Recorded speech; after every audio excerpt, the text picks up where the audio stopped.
नमस्कार दोस्तों, स्वागत है आपका हमारे YouTube चैनल एग्जामोफोबिया में। मैं धर्मेंद्र। जैसा कि आप लोग जानते हैं, हमारे चैनल के माध्यम से हम लोग आपको यूपीएससी प्रिलिमिनरी एग्ज़ाम के मॉडल टेस्ट पेपर सॉल्व कर रहे हैं। तो इसी सीरीज़ में हम अब तक दृष्टि आईएएस संस्थान, ध्येय आईएएस संस्थान, विजन आईएएस संस्थान और संस्कृति आईएएस संस्थान, जो प्रतिष्ठित संस्थान हैं दिल्ली के, उनके पेपरों को सॉल्व करा रहे हैं। तो इसी सीरीज़ में दृष्टि आईएएस संस्थान के मॉडल टेस्ट पेपर मेरे द्वारा आपके सामने प्रस्तुत किए जा रहे थे और इसी सीरीज़ में हम लोग अब तक 17 यूपीएससी के पेपर सॉल्व कर चुके हैं और अब फुल लेंथ के टेस्ट शुरू हो गए हैं। तो इस टेस्ट सीरीज़ में आज हम लोग डिस्कस करेंगे प्रश्न पत्र संख्या 18। ठीक है मित्रों।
क्वेश्चन नंबर पहला देखते हैं। सार्वजनिक अवसंरचना परियोजना के लिए निजी निवेश आकर्षित करने के संदर्भ में निम्नलिखित कथनों पर विचार कीजिए। Build operate transfer toll model यानी बीओटी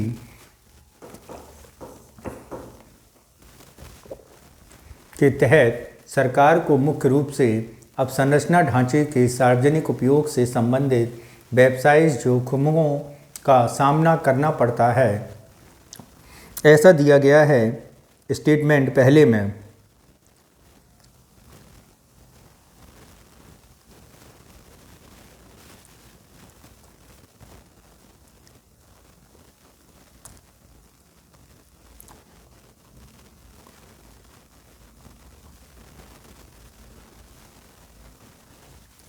ठीक है। दूसरा स्टेटमेंट है बिल्ड ऑपरेटर ट्रांसफ़र एन्युमिटी मॉडल में भूमि अधिग्रहण में देरी तथा मुद्रास्फीति एवं लागत में वृद्धि निजी कंपनियों के सार्वजनिक जोखिम का प्रतिनिधित्व करती हैं। ये स्टेटमेंट नंबर 2 दिया गया है। तीसरा क्या है? हाइब्रिड एन्युटी मॉडल के तहत भूमि खरीदने, परमिट प्राप्त करने, व्यवसाय चलाने एवं टोल एकत्र करने से जुड़े जोखिम सरकार और निजी पक्ष दोनों साझा करते हैं। उपरोक्त में से कितने कथन सही हैं?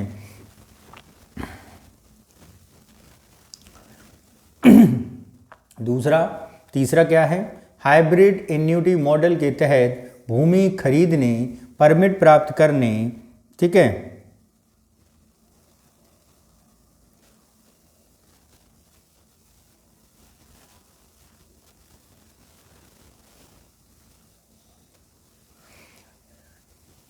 परमिट प्राप्त करने, व्यवसाय चलाने और टोल एकत्र करने से जुड़े जोखिम सरकार और निजी पक्ष दोनों साझा करते हैं। तो यहाँ पर यदि हम बात करें hybrid annuity model engineering, procurement, construction, EPC और बिल्ड ऑपरेट ट्रांसफ़र मॉडल का ही एक मिश्रण होता है। पहली बात तो ये समझ लीजिए। ठीक है, चलिए इसमें देखना है कौन सा स्टेटमेंट सही है और कौन सा गलत। तो सबसे पहले आते हैं अपने पहले स्टेटमेंट पर। क्या कह रहा है?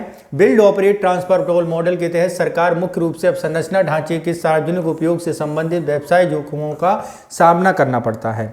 अब बीओटी समझ लीजिए। जैसे बीओटी होता क्या था कि जब प्राइवेट और गवर्नमेंट मिलकर काम करती हैं, यानी पब्लिक प्राइवेट पार्टनरशिप यानी BBB मॉडल जो चल रहा है अर्थव्यवस्थाओं में, तो उसमें होता क्या था कि सरकार और निजी क्षेत्र दोनों मिलकर इंफ्रास्ट्रक्चर यानी सड़क का निर्माण करती थीं, सड़कें बनवाती थीं। अब इसमें होता क्या था, इसमें जो भी जोखिम होते थे वो सरकार के हिस्से नहीं आते थे। सरकार के हिस्से जोखिम नहीं आएंगे। जोखिम के मायने जैसे भूमि अधिग्रहण करना, ठीक है, टोल प्लाजा में टोल इकट्ठा करना ट्रांसपोर्टेशन में, तो ये सारी चीज़ें सरकार कह देती है कि प्राइवेट करेगा और प्राइवेट सड़क बना देगा। सड़क बनाने के बाद उसका रखरखाव करेगा, उसका रखरखाव करने के बाद जितना उसने खर्च किया है उसका अपना टोल के द्वारा कलेक्ट करेगा। तो जोखिम भी किसका रहता था? निजी व्यक्ति का रहता था, निजी कंपनी का रहता था। सरकार का इसमें कतई जोखिम नहीं था। सरकार केवल कहती थी बनाओ, चलाओ और फिर हमें क्या कर दो, ट्रांसफ़र कर दो बिल्ड ऑपरेट सिस्टम में। तो यहाँ पर आप देखिए सार्वजनिक उपयोग से संबंधित व्यावसायिक जोखिमों का सामना करना पड़ता था। ये बात निहायत गलत है, यानी सरकार को किसी प्रकार के जोखिम के सामने नहीं होते थे। Build operate transfer immunity model में भूमि अधिग्रहण में देरी तथा मुद्रास्फीति एवं लागत में वृद्धि निजी कंपनियों के सर्वाधिक जोखिम का प्रतिनिधित्व करती हैं। तो यहाँ पे मैंने क्या बोला, जोखिम की जो बात की गई थी वो निजी कंपनियों की ही थी। तो ये बात जो है वो पूर्णतः क्या है, सही है। तीसरे पे आ जाओ। हाइब्रिड इम्यूनिटी मॉडल के तहत भूमि खरीदने, परमिट प्राप्त करने, व्यवसाय चलाने और टोल एकत्र करने से जुड़े जोखिम सरकार और निजी पक्ष दोनों साझा। बिल्कुल नहीं, सरकार इसमें कतई नहीं होती थी। ये भी बीओटी मॉडल का ही एक स्वरूप होता था और इसमें सारे जोखिम प्राइवेट कंपनियों के होते थे। तो यहाँ पर ये भी स्टेटमेंट क्या है, गलत है। तो कौन सा स्टेटमेंट सही है? केवल ए हमारा क्या होगा, सही होगा। नेक्स्ट आओ। क्या है नेक्स्ट? निम्नलिखित में से किसे भारत में जमा प्रमाण पत्र सीडी जमा प्रमाण पत्र जारी करने की अनुमति नहीं है? अनुसूचित वाणिज्य बैंक, लघु वित्त बैंक, सहकारी बैंक, अखिल भारतीय वित्तीय संस्थाएं। तो जमा प्रमाण पत्र क्या है? तो अगर हम जमा प्रमाण पत्र के बारे में बात कराएं तो इसमें क्या होता था, ठीक है, होता क्या था कि 1989 में यानी 1989 में बैंकों ने क्या किया, बैंकों ने सावधि जमा व्यवस्था शुरू की, जिसमें निश्चित अवधि यानी कम से कम 1 वर्ष की अवधि के लिए कुछ डिपॉजिट सरकार के यहाँ बैंक में जमा रहता था और इस जमा राशि को एक निश्चित ब्याज दर उस कस्टमर को प्राप्त होता था।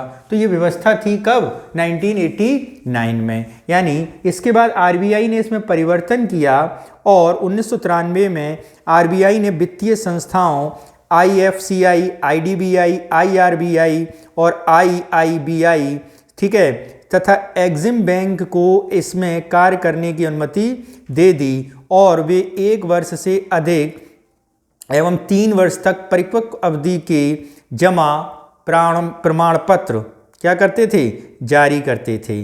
यानी यहाँ पर अगर हम बात करें कौन सा इसमें सूचित नहीं है तो सहकारी बैंक, लघु वित्त बैंक, अनुसूचित वाणिज्यिक बैंक। तो कोऑपरेटिव जो बैंक होते हैं वो जमा प्रमाण पत्र नहीं देते हैं। तो यही हमारा क्या है, सही नहीं है, बाकी सब देती हैं। नेक्स्ट चलते हैं क्वेश्चन नंबर 3 पर। क्या है क्वेश्चन नंबर 3, उसे समझते हैं। इसको report smart cities mission India localising sustainable development goals के संदर्भ में निम्नलिखित कथनों पर विचार कीजिए। पहला, इस रिपोर्ट को नीति आयोग तथा UN हैबिटेट द्वारा संयुक्त रूप से प्रकाशित किया जाता है। 2, रिपोर्ट के अनुसार SCM के अंतर्गत 70% से अधिक परियोजनाएं संयुक्त राष्ट्र सतत लक्ष्यों के अनुरूप हैं। उपरोक्त कथनों में से कौन से सही हैं? तो यहाँ पर यदि हम बात करें smart cities mission India localising sustainable development goals के संदर्भ में कथनों पर विचार कीजिए। तो इस रिपोर्ट में नीति आयोग तथा यूएन हैबिटेट द्वारा संयुक्त रूप से प्रकाशित किया जाता है। ये बात बिल्कुल गलत है। ये केवल यूएन के द्वारा नहीं, इसे शहरी केंद्रीय आवास और शहरी मंत्रालय तथा यूएन हैबिटेट द्वारा तैयार किया जाता है। यानी यहाँ पर केंद्रीय और शहरी विकास मंत्रालय के अंतर्गत आएगा, यानी पहला स्टेटमेंट गलत होगा। रिपोर्ट में एससीएम के अंतर्गत 70% से अधिक परियोजनाएं संयुक्त राष्ट्र तथा सतत विकास लक्ष्यों के अनुरूप हैं। ये बात बिल्कुल सही है। तो कौन सा ऑप्शन सही होगा? बी ऑप्शन हमारा जो होगा वो सही होगा। नेक्स्ट चलते हैं क्वेश्चन नंबर 4 पर। क्या कह रहा है क्वेश्चन नंबर 4? कुछ स्टेटमेंट सा दिया है, ठीक है, उसे देखना है और बताना है कि कौन सा स्टेटमेंट सही है। कथन 1, सरकार ने पिछले दशक में लगातार केंद्रीय बजट में उत्तरोत्तर विनिवेश लक्ष्य निर्धारित किया है। तो विनिवेश डिसइन्वेस्टमेंट होता क्या है? डिसइन्वेस्टमेंट की अगर हम बात करें तो लगातार सरकार ने निर्धारित किया, ऐसा क्या है? सही है या गलत? इसमें थोड़ा क्या देखना पड़ेगा। तो यहाँ पर यदि हम बात करें एक डेटा के अनुसार जो सरकार का रिजोल्यूशन आया 2024 का, उसमें केंद्रीय बजट द्वारा उत्तरोत्तर उच्च निवेश लक्ष्य निर्धारित किए हैं। ये बात बिल्कुल गलत है। दूसरे स्टेटमेंट पर चलते हैं। क्या है?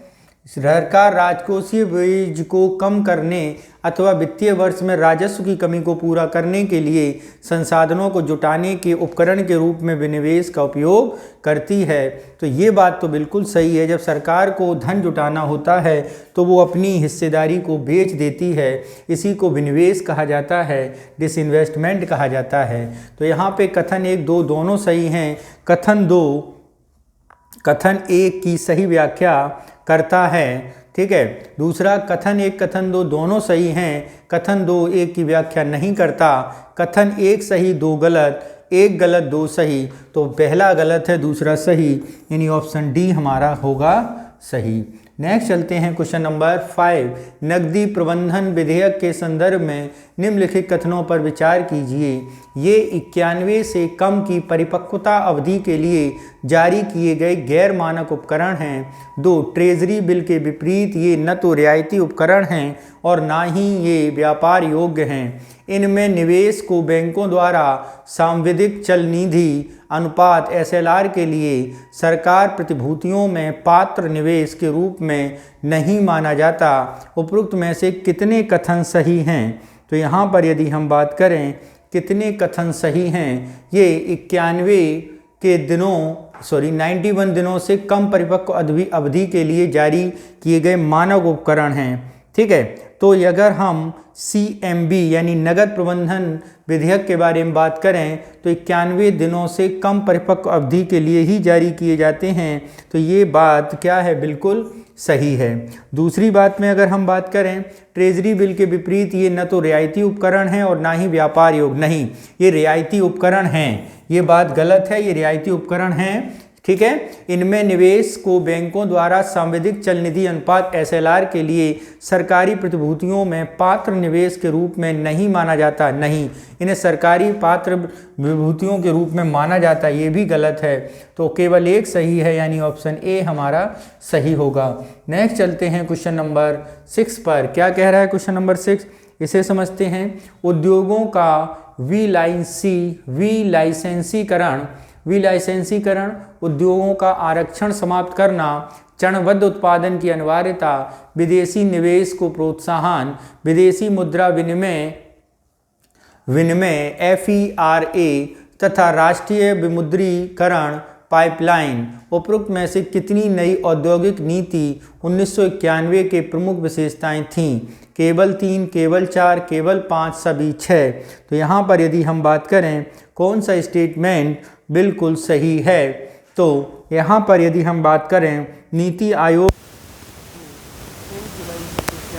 सरकार द्वारा औद्योगिक नीति शुरू की गई थी, उसके अनुसार क्या किया है? तो अगर हम बात करें तो उद्योगों का विलाइसेंसीकरण किया है, यानी उद्योगों में लाइसेंस सुविधा समाप्त की है, ये बात सही है, आरक्षण समाप्त किया है। ठीक है। दूसरा, विदेशी निवेश को प्रोत्साहन बिल्कुल दिया है। विदेशी मुद्रा विनिमय दर, फेरा, राष्ट्रीय मुद्रीकरण पाइपलाइन। ठीक है। तो विदेशी मुद्रा विनिमय को विदेशी मुद्रा प्रबंधन द्वारा प्रतिपादित ये हटा दिया गया है, इसके स्थान पर फेमा आ गया है, फेमा आ गया है, यानी फॉरेन इन्वेस्टमेंट मैनेजमेंट। राष्ट्रीय विमुद्रीकरण ये भी नहीं। तो कितनी है? 3 विशेषताएं हैं जो ऊपर वर्णित हैं। नेक्स्ट चलते हैं क्वेश्चन नंबर 7 पर। क्या कह रहा है क्वेश्चन नंबर 7, उसे समझते हैं। निम्नलिखित औद्योगिक क्षेत्रों में विचार कीजिए। खाद्य उत्पाद, विशेष इस्पात, ड्रोन एवं ड्रोन घटक, चिकित्सा उपकरणों का विनिर्माण। उपरोक्त में से कितने उत्पादन लिंक्ड प्रोत्साहन PLI योजना के अंतर्गत आते हैं? तो यहाँ पर यदि हम बात करें, ये जो सारे के सारे उत्पाद हैं वो लिंक्ड प्रोत्साहन, प्रोड्यूस लिंक्ड प्रोत्साहन के संबंधित आते हैं, यानी ऑप्शन डी हमारा क्या हो जाएगा? सही हो जाएगा। क्या हो जाएगा? सही हो जाएगा। नेक्स्ट चलते हैं क्वेश्चन नंबर 8 पर। क्या कह रहा है क्वेश्चन नंबर 8, उसे समझते हैं। विश्व व्यापार संगठन के संदर्भ में निम्नलिखित कथनों पर विचार कीजिए। भारत ने अभी तक 2022 के जिनेवा पैकेज को स्वीकृत नहीं किया है। इसका उद्देश्य अवैध, असूचित तथा अनियमित मत्स्यन पर अहितकर सब्सिडी को समाप्त करना है। 2. भारत का अनुरोध है कि उन्नत मत्स्यन वाले देश अपने उन मछुआरों के लिए सब्सिडी पर 25 वर्ष की रोक लगा दें जो विशेष आर्थिक क्षेत्रों के बाहर मत्स्यन में संलग्न हैं। 3. महापरिषद WTO का सर्वोच्च स्तरीय निर्णायक निकाय है। तो यहाँ पर कौन से कथन सही हैं, इसके बारे में बताना है मित्रों। ठीक है, इसके बारे में बताना है। तो देखते हैं। अब भारत ने अभी तक 2022 के जिनेवा पैकेज को स्वीकृत नहीं किया, जिसका उद्देश्य अवैध, असूचित, अनियमित मत्स्य कर सब्सिडी को समाप्त करना है। ये बात बिल्कुल सही है। भारत का अनुरोध है कि उन्नत मत्स्यन वाले देश अपने मछुआरों के लिए 25 वर्ष की रोक लगा दें सब्सिडी की और विशेष आर्थिक क्षेत्रों से बाहर मत्स्यन को संलग्न करें। ये भी बात बिल्कुल सही है। WTO महापरिषद का सर्वोच्च स्तरीय निर्णायक निकाय है। तो यहाँ पर यदि हम बात करें, मंत्री स्तरीय 164 सदस्यीय WTO का सर्वोच्च निर्णय लेने वाला सबसे बड़ा निकाय है, यानी 3 नंबर जो है वो हमारा सही नहीं है, केवल 2 सही हैं, यानी ऑप्शन बी हमारा क्या हो जाएगा? सही हो जाएगा। नेक्स्ट चलते हैं क्वेश्चन नंबर 9 पर। भारत द्वारा लगाए गए आयात शुल्क के संदर्भ में निम्नलिखित कथनों पर विचार कीजिए। 1. विश्व व्यापार संगठन ने घोषणा की है कि भारत सेमीकंडक्टर, वेफर्स तथा इलेक्ट्रॉनिक इंटीग्रेटेड सर्किट के उत्पादन में प्रयोग होने वाले उपकरण तथा मशीनरी पर उच्च टैरिफ नहीं लगा सकता। ओके। दूसरा, चीन द्वारा सदस्यता के अवरुद्ध करने के कारण WTO का अपीलीय निकाय वर्ष 2019 से निष्क्रिय बना दिया गया है। तो यहाँ पर यदि हम बात करें, जो बात की गई है, भारत ने WTO को अपीलीय निकाय संपर्क करने का निर्णय किया, किंतु 2019 से गैर कार्यात्मक बना हुआ है, क्योंकि यहाँ पर अमेरिका ने निकाय की सदस्यता को अवरुद्ध कर दिया है, न कि चीन के द्वारा। ये क्या है? अमेरिका के द्वारा। जबकि ये कथन हमारा सही है, ये गलत। तो ऑप्शन कौन सा सही होगा? ए ऑप्शन हमारा सही होगा। नेक्स्ट चलते हैं क्वेश्चन नंबर 10। क्या कह रहा है क्वेश्चन नंबर 10, उसे समझते हैं। अंतर्राष्ट्रीय मुद्रा कोष IMF के संदर्भ में निम्नलिखित कथनों पर विचार कीजिए। वित्तीय लेन देन योजना FTP के तहत सदस्य राष्ट्र अपने कोटा संसाधनों से रुपये उधार लेते हैं, जिस पर उन्हें ब्याज देना होता है। 2. विशेष आहरण अधिकार कोटा का 1/4 आरक्षित मुद्रा में भुगतान किया जाने के साथ शेष राशि का भुगतान प्रतिभूतियों में किया जा सकता है। उपरोक्त में कौन सा कथन सही है? तो यहाँ पर यदि हम बात करें, उपरोक्त में कौन सा कथन सही है, तो यहाँ पर वित्तीय लेन देन योजना FTP फाइनेंशियल ट्रांसफ़र प्लान के तहत संयुक्त राष्ट्र जो है क्या कर रहा है, कोटा संसाधनों से रुपए उधार लेते हैं जिस पर उन्हें ब्याज देना होता है। तो यहाँ पर FTP के अंतर्गत IMF एक ऐसा तंत्र है, न कि UNO। कौन? IMF का ये तंत्र है जो उधार लेते हैं जिस पर उन्हें ब्याज देना पड़ता है। यानी कौन सा ऑप्शन सही है? एक स्टेटमेंट हमारा गलत हो गया। दूसरे पे चलते हैं, क्या है? विशेष आरहर अधिकार कोटा यानी SDR 1/4 आरक्षित मुद्रा में भुगतान किए जाने के साथ शेष राशि भुगतान प्रतिभूतियों में की जा सकती है। ये बात बिल्कुल क्या है? सही है। तो कौन सा स्टेटमेंट सही है? दूसरा स्टेटमेंट हमारा सही है, पहला गलत होगा। नेक्स्ट चलते हैं क्वेश्चन नंबर 11 पर। क्या कह रहा है? निवेश विवादों से के निपटने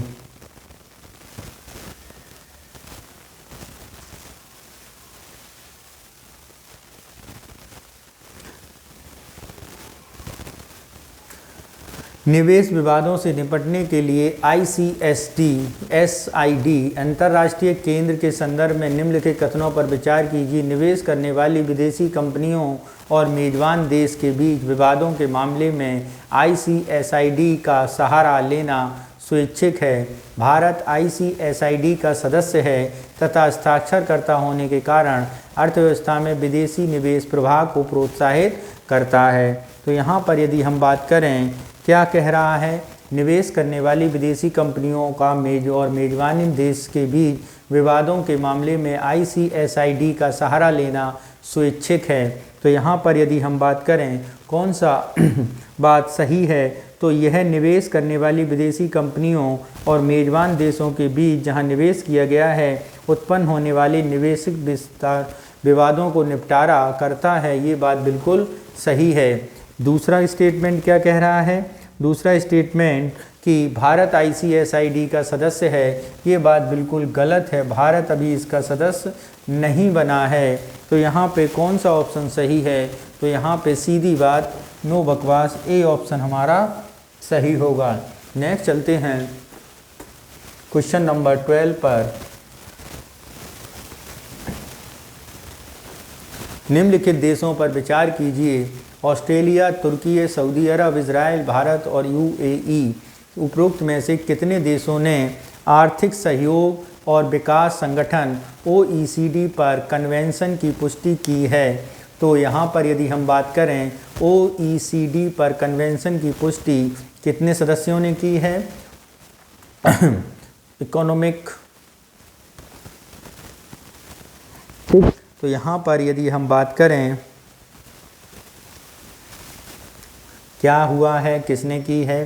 तो युद्ध से तबाह हुए महाद्वीपों की बहाली के लिए अमेरिका वित्त पोषित मार्शल योजना की देखरेख में यूरोपीय आर्थिक सहयोग संगठन OEEC की स्थापना 1947 में की गई थी और अलग अलग सरकारों द्वारा अर्थव्यवस्था के अंतर संबंध में इसे निर्मित किया गया है।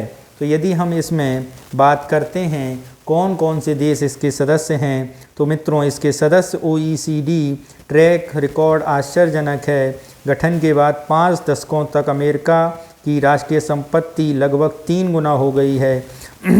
तो यहाँ पर यदि हम सदस्य देशों के बारे में बात करें तो ऑस्ट्रेलिया इसका सदस्य है, ऑस्ट्रिया इसका सदस्य है, बेल्जियम इसका सदस्य है, कनाडा इसका सदस्य है, चिली इसका सदस्य है, चेक गणराज्य इसका सदस्य है, डेनमार्क इसका सदस्य है, फिनलैंड इसका सदस्य है, फ्रांस इसका सदस्य है, जर्मनी इसका सदस्य है, ग्रीस इसका सदस्य है, हंगरी इसका सदस्य है, आइसलैंड, आयरलैंड, इज़राइल इसका सदस्य है। ओके, इसके बाद इटली इसका सदस्य है, जापान इसका सदस्य है, साउथ कोरिया इसका सदस्य है, लग्जमबर्ग इसका सदस्य है, Mexico, Netherland, New Zealand, Norway, Poland, पुर्तगाल, Slovakia, Slovenia, Spain, Sweden, Switzerland, तुर्की, यूनाइटेड किंगडम और USA।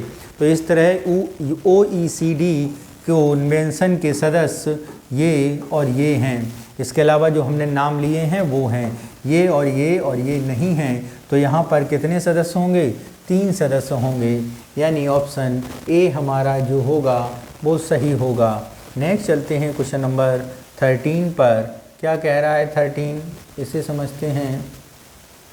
प्रधानमंत्री मातृ वंदना योजना के संदर्भ में निम्नलिखित कथनों पर विचार कीजिए। यह महिला एवं बाल विकास मंत्रालय के मिशन शक्ति का एक घटक है। ओके, इसके बाद यह गर्भवती महिलाओं और स्तनपान कराने वाली माताओं को 10,000 रुपये का नगद प्रोत्साहन देता है। ठीक है, ओके।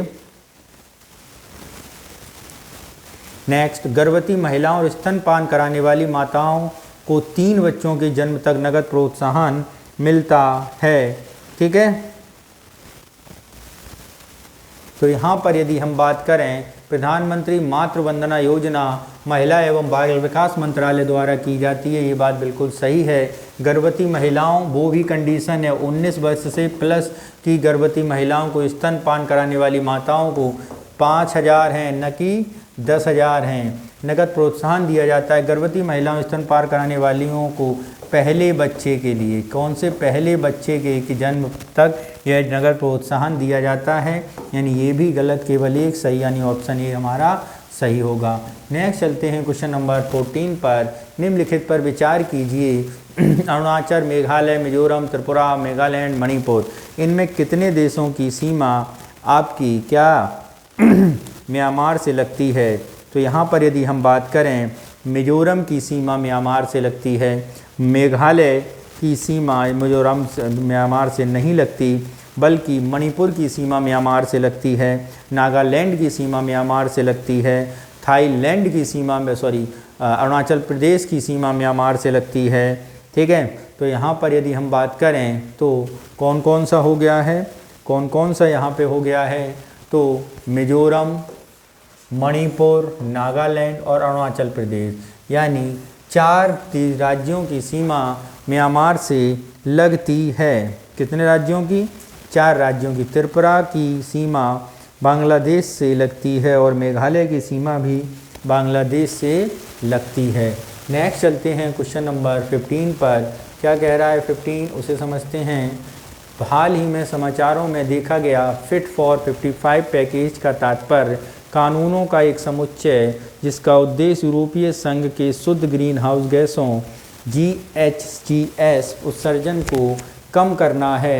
विश्व स्वास्थ्य संगठन द्वारा शुरू की गई एक फिटनेस और कल्याण पहल है। 55 वर्ष तथा उससे अधिक आयु के व्यक्तियों के बीच शारीरिक गतिविधियों को बढ़ावा देने के लिए कार्यक्रम उद्योग के 55वें क्षेत्र को लक्षित करने वाले आर्थिक सुधारों का एक पैकेज है। तो हाल ही में फिट फॉर 55 पैकेज के बारे में बात करनी है। तो फिट फॉर 55 पैकेज कानूनों का एक ऐसा समूह है जिसका लक्ष्य 2030 तक यूरोपीय संघ में शुद्ध ग्रीन हाउस गैस 2003 तक शुद्ध ग्रीन हाउस गैस के उत्सर्जन को कम करना है, यानी ऑप्शन ए हमारा क्या होगा? सही होगा। नेक्स्ट चलते हैं क्वेश्चन नंबर 16 पर। क्या कह रहा है? हाथियों के संदर्भ में निम्नलिखित कथनों पर विचार कीजिए। कर्नाटक हाथी गलियारों की संख्या सर्वाधिक है। प्रोजेक्ट एलिफेंट 1971 में शुरू की गई एक केंद्र प्रायोजित योजना है। उपरोक्त कथनों में से कौन से सही हैं? केवल एक, केवल दो, एक और दो, दोनों, ना एक और ना दो। तो यहाँ पर यदि हम बात करें कौन सा ऑप्शन सही होगा, तो मित्रों भारत में हाथी के गलियारे की 2023 की रिपोर्ट के अनुसार यदि हम बात करें तो कौन सी बातें सही होंगी उससे समझिए। कर्नाटक हाथी गलियारों की संख्या सर्वाधिक है, तो यहाँ पर यदि हम बात करें सबसे ज़्यादा हाथी कर्नाटक में नहीं, भारत में सबसे ज़्यादा हाथी कहाँ पर हैं? पश्चिम बंगाल में सबसे ज़्यादा हाथी हैं। देश के लगभग 17% हाथी इसी क्षेत्र में हैं, यानी और उनकी अगर हम कुल संख्या की बात करें तो ये 26 है। ठीक है, दूसरे की बात करें कि प्रोजेक्ट एलिफेंट 1971 में की गई एक केंद्र प्रायोजित योजना है। तो प्रोजेक्ट एलिफेंट पहली बात तो 1971 में नहीं बल्कि 1992 में शुरू की गई थी, यानी ये भी स्टेटमेंट हमारा क्या हो जाएगा? गलत हो जाएगा। ठीक है, हाथी गलियारे भूमि पट्टियाँ हैं जो हाथियों को 2 या 2 से अधिक आवासों के बीच आवाजाही के लिए सक्षम बनाती हैं। तो यहाँ पर ये दोनों स्टेटमेंट क्या हैं, गलत हैं, यानी ऑप्शन डी हमारा सही होगा। नेक्स्ट चलते हैं क्वेश्चन नंबर 17 पर। क्या कह रहा है 17, इसे समझते हैं। जीका वायरस रोग के संदर्भ में निम्नलिखित में से कौन सा सही नहीं है। ऑप्शन ए, जीका वायरस रोग यौन संचरण से संभव नहीं है। ओके,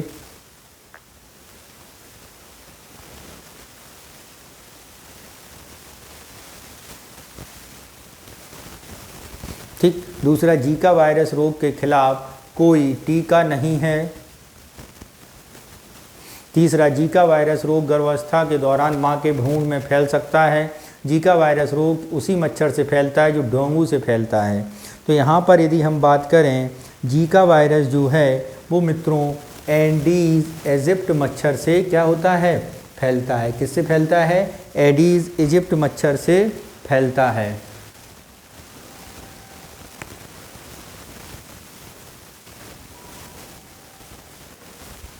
ठीक है।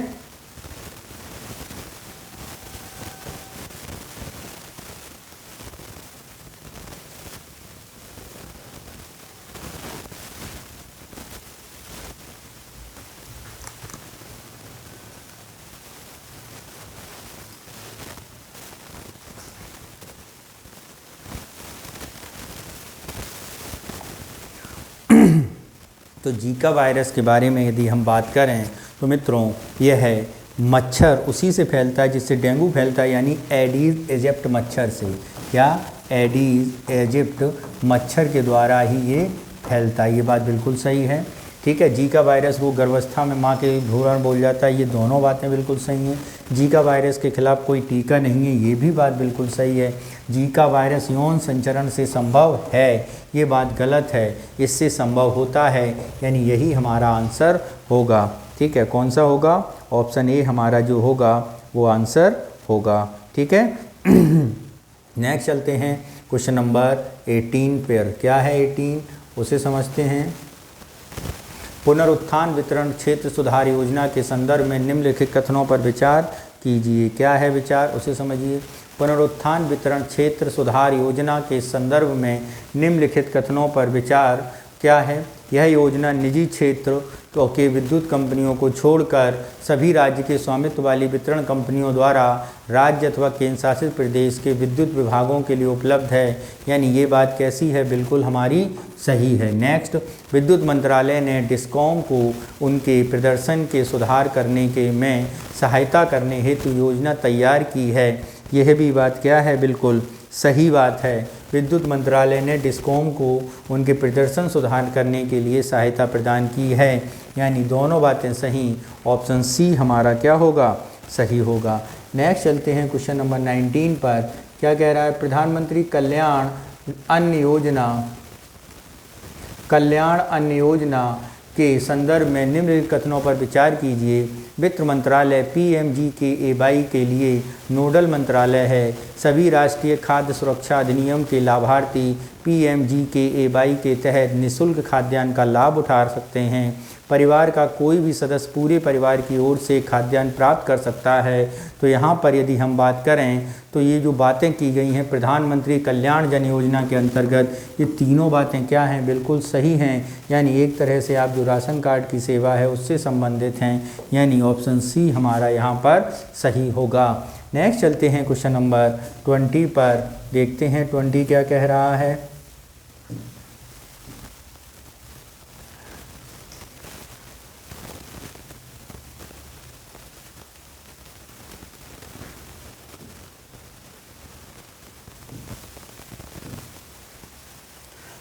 उच्च भारतीय न्यायपालिका में न्यायाधीशों की संख्या के संदर्भ में निम्न कथनों पर विचार कीजिए। करिए विचार और बताइए हमको भी। उच्च भारतीय न्यायपालिका के न्यायाधीशों की संख्या के संदर्भ में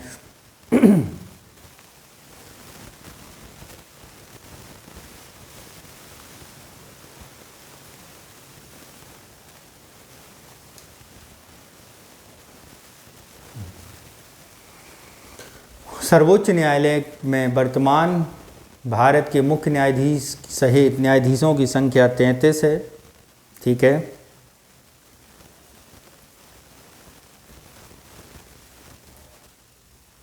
दूसरा, भारत के राष्ट्रपति के पास सर्वोच्च न्यायालय के न्यायाधीशों की संख्या निश्चित करने की शक्ति है। ओके।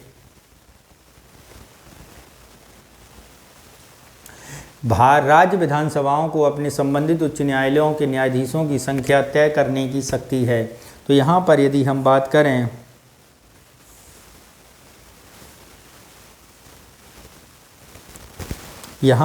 हम बात करें सर्वोच्च न्यायालय में भारत के मुख्य न्यायाधीश सहित सदस्य संख्या जो है वो 34 है, यानी 1+33 जो 1 है वो CJI ऑफ इंडिया है, यानी पहला गलत। दूसरा, भारत के राष्ट्रपति के पास सर्वोच्च न्यायालय के न्यायाधीशों की संख्या निश्चित करने की शक्ति, ये भी गलत।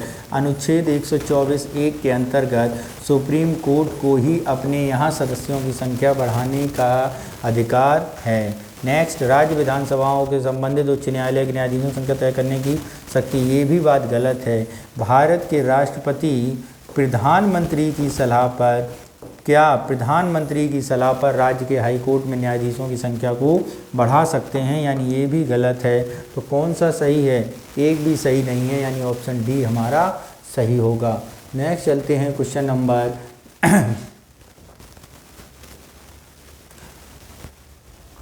नंबर 21 में। हाल ही में समाचारों में देखा गया लैंगलैंड्स प्रोग्राम निम्नलिखित में से किससे संबंधित है? ए, गणित के दो क्षेत्रों के बीच गहरे संबंधों का पता लगाना। बी, लुप्तप्राय भाषाओं में भाषाई पैटर्न का अध्ययन करना। सी, भाषा विविधता पर जलवायु परिवर्तन के प्रभावों की जांच करना। डी, स्कूलों में बहुभाषी शिक्षा को बढ़ावा देने के लिए कार्यक्रम। तो यहाँ पर यदि हम बात करें कौन सा स्टेटमेंट सही है मित्रों, तो यहाँ पर मित्रों जो स्टेटमेंट सही होगा वो हाल ही में समाचारों में लैंगलैंड्स प्रोग्राम जो बना है वो रिप्रेजेंटेशनरी थ्योरी को नंबर थ्योरी से जोड़ने के अपने आधारभूत कार्य के लिए डॉक्टर लैंगलैंड्स को 2018 में एबल पुरस्कार जीता था, जो कि गणित के क्षेत्र में सबसे बड़ा पुरस्कार है। ठीक है। इसमें नंबर थ्योरी और हार्मोनिक विश्लेषण किया जाता है, यानी ये किससे संबंधित है? ये गणित के दो क्षेत्रों को गहरा संबंध है। ठीक है। नंबर थ्योरी अंकगणित पर ध्यान केंद्रित करते हुए संख्याओं और उनके बीच संबंधों का अध्ययन किया जाता है। ठीक है। पूर्णांकों के साथ काम करने वाले संख्या सिद्धांतकारों को असतत अंकगणित के विपरीत हार्मोनिक विश्लेषण तरंगों जैसी निरंतर गणितीय वस्तुओं के निपटने के लिए आवधिक घटनाओं की खोज करता है, यानी ऑप्शन ए हमारा सही है। नेक्स्ट चलते हैं क्वेश्चन नंबर 22। क्या कह रहा है 22, उसे समझते हैं। आचार्य JB कृपलानी के संदर्भ में निम्नलिखित कथनों पर विचार कीजिए। यह सविनय अवज्ञा आंदोलनों और भारत छोड़ो आंदोलनों में शामिल थे। 2, स्वतंत्रता के समय यह भारतीय राष्ट्रीय कांग्रेस INC के अध्यक्ष थे। 3, उन्होंने लोकसभा में पहला अविश्वास प्रस्ताव पेश किया। उपरोक्त में से कितने कथन सही हैं? केवल 1, केवल 2, सभी 3 या कोई भी नहीं। तो यहाँ पर यदि हम बात करें कौन सा ऑप्शन सही होगा? यह सविनय अवज्ञा आंदोलनों और भारत छोड़ो आंदोलनों में शामिल थे। तो यहाँ पर यदि बात करें आचार्य JB कृपलानी के बारे में, तो सविनय अवज्ञा आंदोलन और भारत छोड़ो में शामिल थे, बिल्कुल सही है। स्वतंत्रता के समय भारतीय राष्ट्रीय कांग्रेस के अध्यक्ष थे। 1946 में अध्यक्ष बना दिए गए थे, तब भारत 47 में उन्होंने लोकसभा का पहला अविश्वास प्रस्ताव पेश किया था। ये तीनों बातें बिल्कुल सही हैं, यानी कौन सा ऑप्शन सही होगा? सी ऑप्शन हमारा जो है वो सही होगा। नेक्स्ट चलते हैं क्वेश्चन नंबर 23 पर। क्या है? IMF की स्टैंड बाय क्रेडिट सुविधा का सबसे अच्छा वर्णन क्या है? ऑप्शन ए, अल्पकालिक भुगतान संतुलन आवश्यकताओं वाले कम आय वाले देशों को वित्तीय सहायता देना। स्टैंड बाय क्रेडिट सुविधा जो होती है वो कम आय वाले देशों को अल्पकालिक भुगतान संतुलन की ज़रूरतों के साथ वित्तीय सहायता प्रदान करती है। इससे स्टैंड बाय क्रेडिट फैसिलिटी गरीब न्यूनीकरण और विकास ट्रस्ट के तहत सुविधाओं में से एक है, यानी ऑप्शन क्या सही है? ऑप्शन ए हमारा जो होगा वही सही होगा। आगे समझने की, भुगतान संतुलन की दीर्घकालिक नहीं अल्पकालिक ठीक है, तो यहाँ पर यही बात सही होगी। नेक्स्ट चलते हैं क्वेश्चन नंबर, तो ये भी देख लो सी, वैसे यही सही हो जाएगा, ज़्यादा आगे जाना ही नहीं है। नेक्स्ट चलते हैं क्वेश्चन नंबर 24। भारत में खाद्य सुरक्षा के संदर्भ में निम्नलिखित कथनों पर विचार कीजिए। क्या है? खाद्य निगम के पास परिचालन, स्टॉक, लक्षित सार्वजनिक वितरण प्रणाली TPDS और कल्याण योजनाओं OWS के तहत जारी किया गया खाद्यान्न है। 2. बफर स्टॉक का उपयोग मूल्य स्थिरीकरण या बाजार में हस्तक्षेप के लिए किया जाता है। तो मित्रों ये दोनों स्टेटमेंट जो हैं वो बिल्कुल सही हैं, यानी सी ऑप्शन हमारा सही हो जाएगा। नेक्स्ट चलते हैं क्वेश्चन नंबर 25। भारतीय खाद्य निगम क्या है? भारतीय खाद्य निगम FCI के संदर्भ में निम्नलिखित कथनों पर विचार कीजिए। FCI उपभोक्ता मामले, खाद्य और सार्वजनिक वितरण मंत्रालय के स्वामित्व वाला एक सांविधिक निकाय है। उचित मूल्य की दुकानों के माध्यम से खाद्यान्न का वितरण FCI द्वारा नियंत्रित किया जाता है। कृषि लागत एवं मूल्य आयोग SCACP FCI की सहायक कंपनियों के रूप में कार्य करता है। उपयुक्त में से कितने कथन सही हैं? तो यहाँ पर यदि हम बात करें उपयुक्त में से, क्या कह रहा है? FCI उपभोक्ता मामले और सार्वजनिक वितरण प्रणाली का संवैधानिक निकाय है। ये बात क्या है? बिल्कुल सही है। नेक्स्ट क्या है? उचित मूल्य दुकानों के माध्यम से खाद्यान्न वितरण FCI द्वारा नियंत्रित किया जाता है। तो ये अगर हम बात करें राज्य के भीतर आवंटन पात्र परिवारों, उचित मूल्य की दुकानों का जो कामकाज होता है वो राज्य सरकारों के पास होता है, न कि FCI के पास, यानी ये बात गलत हो जाएगी।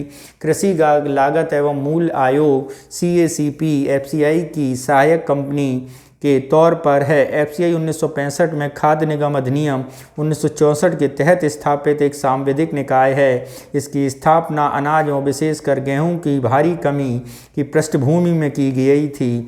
इसका प्राथमिक कर्तव्य स्थानांतरण, परिवहन और वितरण की बिक्री करना है। CACP कृषि एवं किसान कल्याण मंत्रालय का एक संलग्न कार्यालय है। कृषि लागत और मूल्य आयोग 1985 के CACP जैसे पहले कृषि मूल्य आयोग कहा जाता था, 1965 में अस्तित्व में आया था। तो ये बात क्या है? बिल्कुल गलत है। तो कौन सा सही है? केवल एक सही है, ए ऑप्शन हमारा सही होगा। नेक्स्ट चलते हैं क्वेश्चन नंबर 26। पंचवर्षीय योजनाओं के संदर्भ में निम्नलिखित कथनों पर विचार कीजिए। दूसरी पंचवर्षीय योजना बचत पर केंद्रित होडर डोमर मॉडल पर आधारित थी। तो दूसरी पंचवर्षीय योजना के बारे में यदि हम बात करें तो ये बचत पर केंद्रित होडर डोमर मॉडल पर आधारित नहीं थी, बल्कि हेराल्ड डोमर मॉडल पर आधारित तो आपकी कौन सी परियोजना थी? ये आपकी पहली पंचवर्षीय योजना। और दूसरी जो थी वो दूसरी अगर हम बात करें तो वो थी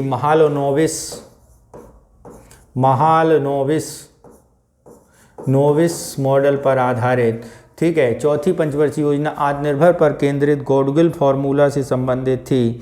तो यहाँ पर यदि हम चौथी पंचवर्षीय योजना के बारे में बात करें तो गॉडगिल फार्मूले पर आधारित तथा स्थिरता पर एक विकास के लिए बात की गई थी इंदिरा गांधी द्वारा। तो ये बात बिल्कुल सही है। आठवीं पंचवर्षीय योजना उदारीकरण, निजीकरण और वैश्वीकरण पर आधारित थी। तो आठवीं पंचवर्षीय योजना 92 से 97 के बीच शुरू की गई थी। तो उसी समय भारत में सुधार हुए थे। ठीक है, तो ये भी सही है। तो यहाँ पर कितने कथन सही हैं? 2 कथन सही हैं, यानी ऑप्शन कौन सा सही होगा? ऑप्शन बी हमारा जो होगा वो सही होगा। नेक्स्ट चलते हैं क्वेश्चन नंबर 27 पर। क्या कह रहा है 27? इसे समझते हैं। राष्ट्रीय उत्पाद NNP के संदर्भ में निम्नलिखित कथनों में से कौन सा कथन सही है? ठीक है, पहला कथन यह सकल घरेलू उत्पाद से मूल्यह्रास घटाने पर प्राप्त होता है। 2, यह सकल राष्ट्रीय आय से विदेशों से होने वाली आय घटाने से प्राप्त होता है। सी, यह सकल घरेलू उत्पाद और विदेशों से होने वाली निवल आय से मूल्यह्रास घटाने से प्राप्त होता है। डी, यह सकल मूल्यवर्धन और विदेश से प्रेषण में मूल्यह्रास जोड़ने से प्राप्त होता है। तो यहाँ पर कौन सा ऑप्शन सही होगा? तो यहाँ पर एनएनपी की बारे में बात करें तो एनएनपी जो होती है वो जीएनपी में घटा दिए जाते हैं, यानी सकल घरेलू उत्पाद और विदेशों से होने वाली निवल आय के मूल्य से घटाने से प्राप्त होती है। ये बात बिल्कुल सही है, बाकी बातें सही नहीं हैं। नेक्स्ट चलते हैं क्वेश्चन नंबर 28 पर। क्या कह रहा है? विश्व व्यापार संगठन के अनुसार ब्लू बॉक्स सब्सिडी संदर्भ में है, कौन सा कथन सही है? वे सभी सब्सिडी जो उत्पादन और व्यापार को विकृत करने वाली हैं निषिद्ध हैं। ठीक है। दूसरा, वे भी सभी सब्सिडी जो उत्पादन और व्यापार को विकृत करने वाली होती हैं लेकिन कुछ प्रतिबंधों के साथ इन्हें अनुमति दी जाती है। तीसरा, ऐसी सब्सिडी जो दिए जाने वाले व्यापार और उत्पादन में कोई विकृति पैदा नहीं करती। चौथा, मत्स्य पालन और जलीय कृषि के लिए जो सब्सिडी बिना किसी प्रतिबंध के दी जाती है। तो यहाँ पर यदि हम बात करें एम्बर बॉक्स, ब्लू बॉक्स की बारे में बात की गई है, तो जो ब्लू बॉक्स है वे सब्सिडियाँ हो। एम्बर बॉक्स क्या होता है? ब्लू बॉक्स जो ब्लू बॉक्स के बारे में यदि हम बात करें तो जो घरेलू उस उत्पाद समर्थन का उपाय नीले और हरे बॉक्स को छोड़कर सभी घरेलू समर्थन के रूप में एम्बर बॉक्स का प्रयोग किया जाता है और इनकी कीमतों के समर्थन के उपाय में सीधे उत्पादन की मात्रा में सब्सिडी मिलती है। ब्लू बॉक्स के बारे में बात करें, शर्तों वाला एम्बर बॉक्स होता है ऐसा कोई भी समर्थन जो आमतौर पर एम्बर बॉक्स में होता है लेकिन उसके लिए किसानों को उत्पादन सीमित करने की आवश्यकता होती है तो उसे ब्लू बॉक्स में रखा जाता है। ठीक है। वर्तमान में ब्लू बॉक्स सब्सिडी पर खर्च की कोई सीमा नहीं है, यानी वे सभी सब्सिडी जो उत्पादन और व्यापार के विकृत करने वाली होती हैं लेकिन कुछ प्रतिबंधों के साथ होती है। तो ये बात बिल्कुल बी ऑप्शन सही होगा। नेक्स्ट चलते हैं क्वेश्चन नंबर 29। क्या है? Indo Pacific economic framework for prosperity के संदर्भ में निम्नलिखित कथनों पर विचार कीजिए। सभी भागीदारों ने सभी 4 IPEF स्तंभों में भाग लेने का विकल्प चुना। भारत और चीन व्यापार और वाणिज्य से जुड़ी इस पहल का हिस्सा है। उपरोक्त कथनों में से कौन से सही हैं? तो यहाँ पर यदि हम बात करें सभी भागीदारों ने सभी 4 IPEF स्तंभों में भाग लेने का विकल्प चुना, तो ये बात बिल्कुल गलत है। ये ऐसा नहीं है। भारत और चीन व्यापार वाणिज्य से जुड़ी इस पहल का हिस्सा हैं, तो भारत और चीन व्यापार पहल से जुड़ी इस पहल का हिस्सा नहीं हैं, तो ये भी बात गलत है। ऑस्ट्रेलिया, ब्रुनेई, भारत, न्यूजीलैंड इस कथन के जिसके हिस्से नहीं हैं, यानी दोनों गलत हैं। ऑप्शन डी हमारा सही होगा। नेक्स्ट चलते हैं मुद्रा के संचलन वेग से तात्पर्य, यानी मुद्रा का संचलन वेग वह इकाई है का इकाई अवधि में जितनी बार हस्तांतरण होता है वह गति जिस पर विभिन्न बैंक खातों के बीच पैसा चलता है। किसी अर्थव्यवस्था में संचालित मुद्रा की कुल राशि ऋण पर प्रभावित ब्याज दर। तो यहाँ पे मुद्रा संचलन वह इकाई एक अवधि में जितनी बार हस्तांतरण होती है, ये ऑप्शन सही है। नेक्स्ट चलते हैं क्वेश्चन नंबर 31 पर। क्या है? निम्नलिखित में कौन सी तरलता पास की प्राथमिकता विशेषता है? कम ब्याज दर पर फिर भी उपभोक्ता व्यय करने के बजाय नकदी जमा करना पसंद करते हैं। बी, विस्तारक मौद्रिक नीति के बावजूद ऊंची मुद्रास्फीति मुद्रा आपूर्ति में वृद्धि से तीव्र आर्थिक विकास को बढ़ावा मिलता है। निवेशकों के दृढ़ विश्वास के कारण स्थिर विनिमय दर। तो यहाँ पर यदि हम बात करें कौन सा ऑप्शन सही होगा, तो यहाँ पे ऑप्शन जो सही होगा वो होगा ऑप्शन ए, कम ब्याज दर फिर भी उपभोक्ताओं के व्यय करने के बजाय नकदी जमा करना पसंद करते हैं। नेक्स्ट चलते हैं क्वेश्चन नंबर 32। क्या है? निम्नलिखित कथनों पर विचार कीजिए। मुद्रा जमा अनुपात जनता द्वारा मुद्रा के रूप में रखे गए धन और बैंक जमा में रखे गए धन का अनुपात है। 2 आरक्षित जमा अनुपात वाणिज्यिक बैंक द्वारा आरक्षित निधि के रूप में रखी गई कुल जमा राशि का अनुपात है। उपरोक्त कथनों में से कौन से सही हैं? तो यहाँ पर यदि हम बात करें उपरोक्त कथनों में से कौन से सही हैं, तो मुद्रा जमा अनुपात यानी ऑप्शन 1 और 2 दोनों सही हैं, यानी सी ऑप्शन हमारा सही होगा। नेक्स्ट चलते हैं क्वेश्चन नंबर 23। यदि अर्थव्यवस्था के सभी लोग अपनी आय से बचत अनुपात को बढ़ा दें, अर्थात यदि अर्थव्यवस्था की बचत की सीमांत प्रवृत्ति बढ़ा दी जाती है तो अर्थव्यवस्था में बचत की कम कुल मूल्य में वृद्धि नहीं होगी, अर्थात इससे या तो बचत में कमी आएगी या परिवर्तित रहेगी। यह परिणाम किसको संदर्भित करता है? तो यह परिणाम यदि हम बात करें तो गिफेन विरोधाभास, लियोनटिफ का विरोधाभास, मितव्ययिता का विरोधाभास या उपभोग का विरोधाभास, तो ये होगा मितव्ययिता का विरोधाभास, यानी ऑप्शन सी हमारा सही होगा। नेक्स्ट चलते हैं क्वेश्चन नंबर 34। निम्नलिखित पर विचार कीजिए। भारतीय निर्यात आयात बैंक एग्जिम बैंक, भारतीय राष्ट्रीय कृषि और ग्रामीण विकास बैंक नाबार्ड, राष्ट्रीय आवास बैंक और लघु उद्योग विकास बैंक सिडबी, निम्न से उपरोक्त कितनी संस्थाएं आरबीआई द्वारा नियमित होती हैं? तो यहाँ पर यदि हम बात करें कौन कौन सी संस्थाएं होती हैं, तो निर्यात आयात एग्जिम बैंक आरबीआई द्वारा होती है, राष्ट्रीय कृषि ग्रामीण बैंक नाबार्ड द्वारा होती है, राष्ट्रीय आवास बैंक आरबीआई द्वारा होती है, सिडबी भी आरबीआई द्वारा होती है, यानी ऑप्शन डी हमारा सही होगा। नेक्स्ट चलते हैं क्वेश्चन नंबर 35। क्या कह रहा है 35, इसे समझते हैं।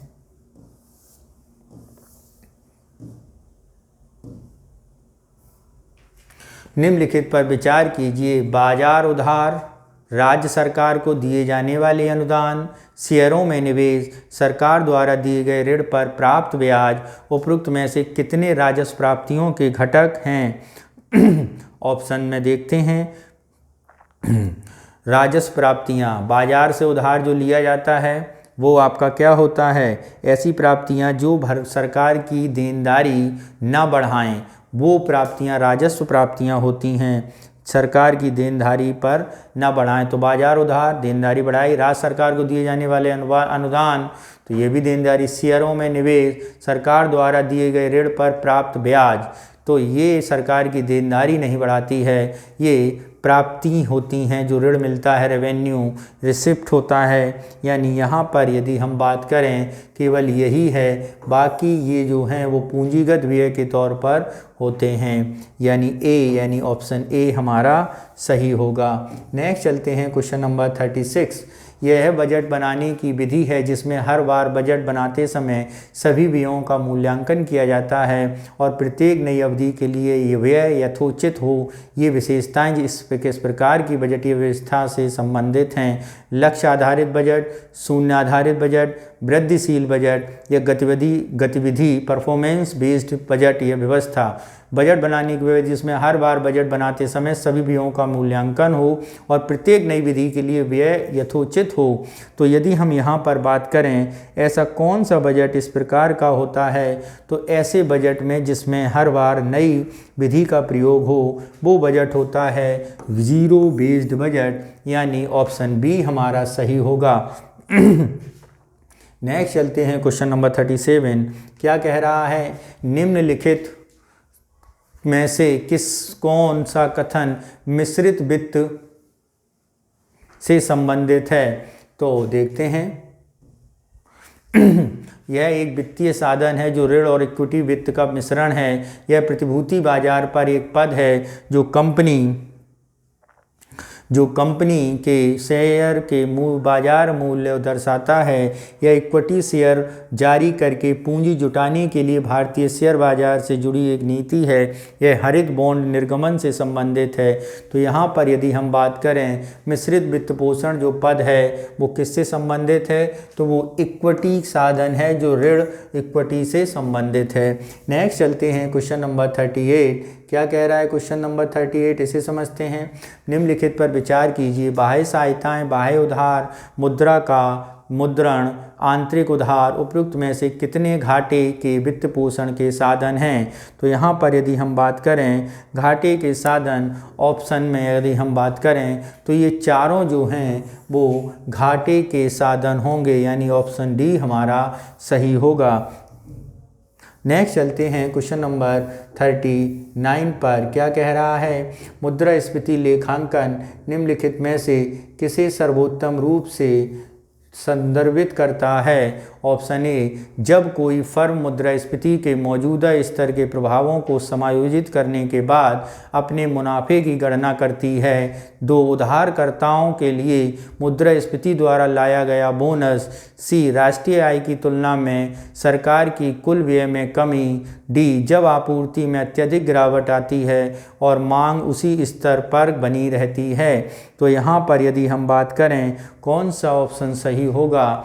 मुद्रास्फीति लेखांकन, जब कोई फर्म मुद्रास्फीति की मौजूदा स्तर के प्रभावों को समायोजित करने के बाद अपने मुनाफे की गणना करती है, यही आपका ऑप्शन क्या होगा? सही होगा। नेक्स्ट चलते हैं क्वेश्चन नंबर 40 पर। क्या कह रहा है 40, निम्नलिखित पर विचार कीजिए। उत्पादन प्रक्रिया का विस्तार होता है, रोजगार कम होने लगते हैं, निवेशकों के लिए उधार लेना सस्ता हो जाता है। उपरोक्त में से कितने लक्षण पुनः प्राप्ति व्यवसाय के चक्र से जुड़े हैं? तो यहाँ पर यदि हम बात करें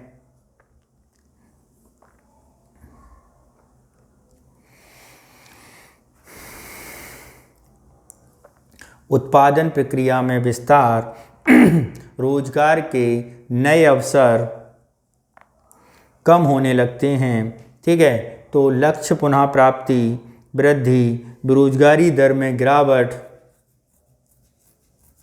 कुल मांग वृद्धि के साथ उत्पादन स्तर में वृद्धि, निवेशकों को उधार लेना सस्ता हो जाता है, ठीक है। ठीक, तो यहाँ पे क्या कह रहा है? रोजगार कम होने लगते हैं, यहाँ पे क्या बोल रहे हैं? बेरोजगारी दर में गिरावट आ जाती है, ओके, नए अवसर पैदा होते हैं। उपरोक्त में से कितने लक्षण पुनः प्राप्ति के व्यवसाय के चक्र से जुड़े हैं? तो 2 यहाँ पे उत्पादन प्रक्रिया में विस्तार और रोजगार ये हैं, ये ऑप्शन सही होगा। नेक्स्ट चलते हैं क्वेश्चन नंबर 41। सिग्नियोरेज निम्नलिखित में से किसे संदर्भित करता है? नए नोटों के मुद्रण के माध्यम से सरकार द्वारा संसाधन उत्पन्न करने की एक विधि, शेयरों को अपने पास रखे बिना बेचना, वह विधि जिसे कई बैंक खातों में छोटी छोटी धनराशि रखी जाती है, सरकार द्वारा अपने ऋण या उसके द्वारा गारंटीकृत ऋण पर चूक करने का जोखिम। तो यहाँ पर यदि हम बात करें सिग्नियोरेज निम्नलिखित में से किसे संदर्भित करता है? नए नोटों का मुद्रण के माध्यम से सरकार के संसाधनों को उत्पन्न करना, यानी ऑप्शन ए हमारा क्या होगा? सही होगा। नेक्स्ट चलते हैं क्वेश्चन नंबर 42 पर। क्या कह रहा है? राज्यों के विशेष श्रेणी का दर्जा SCS के संदर्भ में निम्नलिखित कथनों पर विचार कीजिए। इसकी अनुशंसा 15वें वित्त आयोग ने की थी। यह भौगोलिक और सामाजिक आर्थिक नुकसान का सामना करने वाले राज्यों के विकास में सहायता के लिए संसद द्वारा निर्धारित एक वर्गीकरण है। तो यहाँ पर कौन सा सही होगा? तो मित्रों यहाँ पर 15वें वित्त आयोग ने की थी, ये बात बिल्कुल गलत है। SCS के बारे में जो बात की गई थी, ये की गई थी 1969 में 5वें वित्त आयोग के द्वारा। किसके द्वारा? 5वें वित्त आयोग के द्वारा। सामाजिक आर्थिक नुकसान का सामना करने वाले राज्यों, इसको भी गलत है, यानी ऑप्शन डी हमारा सही होगा। नेक्स्ट चलते हैं क्वेश्चन नंबर 43 पर। क्या कह रहा है क्वेश्चन 43? इसे समझते हैं। चक्रवाती तूफान के संदर्भ में निम्नलिखित कथनों पर विचार कीजिए। यह एक छोटा चक्रवात है जिसका लैंडफॉल बांग्लादेश में हुआ, जिसका नाम म्यांमार द्वारा रखा गया था, जिसका अर्थ द्विवेही में विशाल वृक्ष होता है। उपरोक्त में से कौन सा सही है? तो यहाँ पर यदि हम बात करें, ऑप्शन जो सही होगा वो आपका पहला सही होगा, दूसरा क्या होगा? गलत होगा। जो ये चक्रवात तूफान है वो छोटा चक्रवात है जिसका लैंडफॉल बांग्लादेश में हुआ, और अगर हम इसके नाम के बारे में बात करें तो इसका नाम मिधली जो है वो म्यांमार ने नहीं, मालदीव ने रखा है। किसके द्वारा? मालदीव के द्वारा। तो एक सही, दो गलत हैं। नेक्स्ट चलते हैं क्वेश्चन नंबर 44। निम्नलिखित पर विचार कीजिए। कृषि, विद्युत उत्पादन, जल प्रदूषण नियंत्रण, कोहरे का प्रकीर्णन, उपरोक्त में से कितने क्षेत्रों में क्लाउड सीडिंग तकनीकी लागू होगी? तो क्लाउड सीडिंग तकनीकी इन सभी क्षेत्रों में लागू की जा सकती है, यानी ऑप्शन डी हमारा सही होगा। नेक्स्ट चलते हैं क्वेश्चन नंबर 45 पर। क्या कह रहा है? निम्नलिखित कथनों पर ग्लोबल एनवायरनमेंट फैसिलिटी GEF की स्थापना वर्ष 1992 में रियो अर्थ समिट के तहत की गई थी। ठोस अनुकूलन और क्षमता निर्माण वित्त पोषण के लिए वर्ष 2001 में अनुकूलन कोष की स्थापना की गई थी। अल्प विकसित देशों के लिए कोष LDC पक्षकारों की कार्रवाई के राष्ट्रीय अनुकूलन कार्यक्रम को लागू करने में सहायता करता है। उपरोक्त में से कितने कथन सही हैं? तो यहाँ पर बात करें तो ये जो तीनों कथन हैं वो क्या हैं? हमारे सही हैं। ऑप्शन सी हमारा सही होगा। नेक्स्ट चलते हैं question number 46। Climate inequality a planet for 99% report निम्नलिखित में से किस संगठन द्वारा प्रकाशित की जाती है? Oxfam, UNFCCC, FAO, UNEP।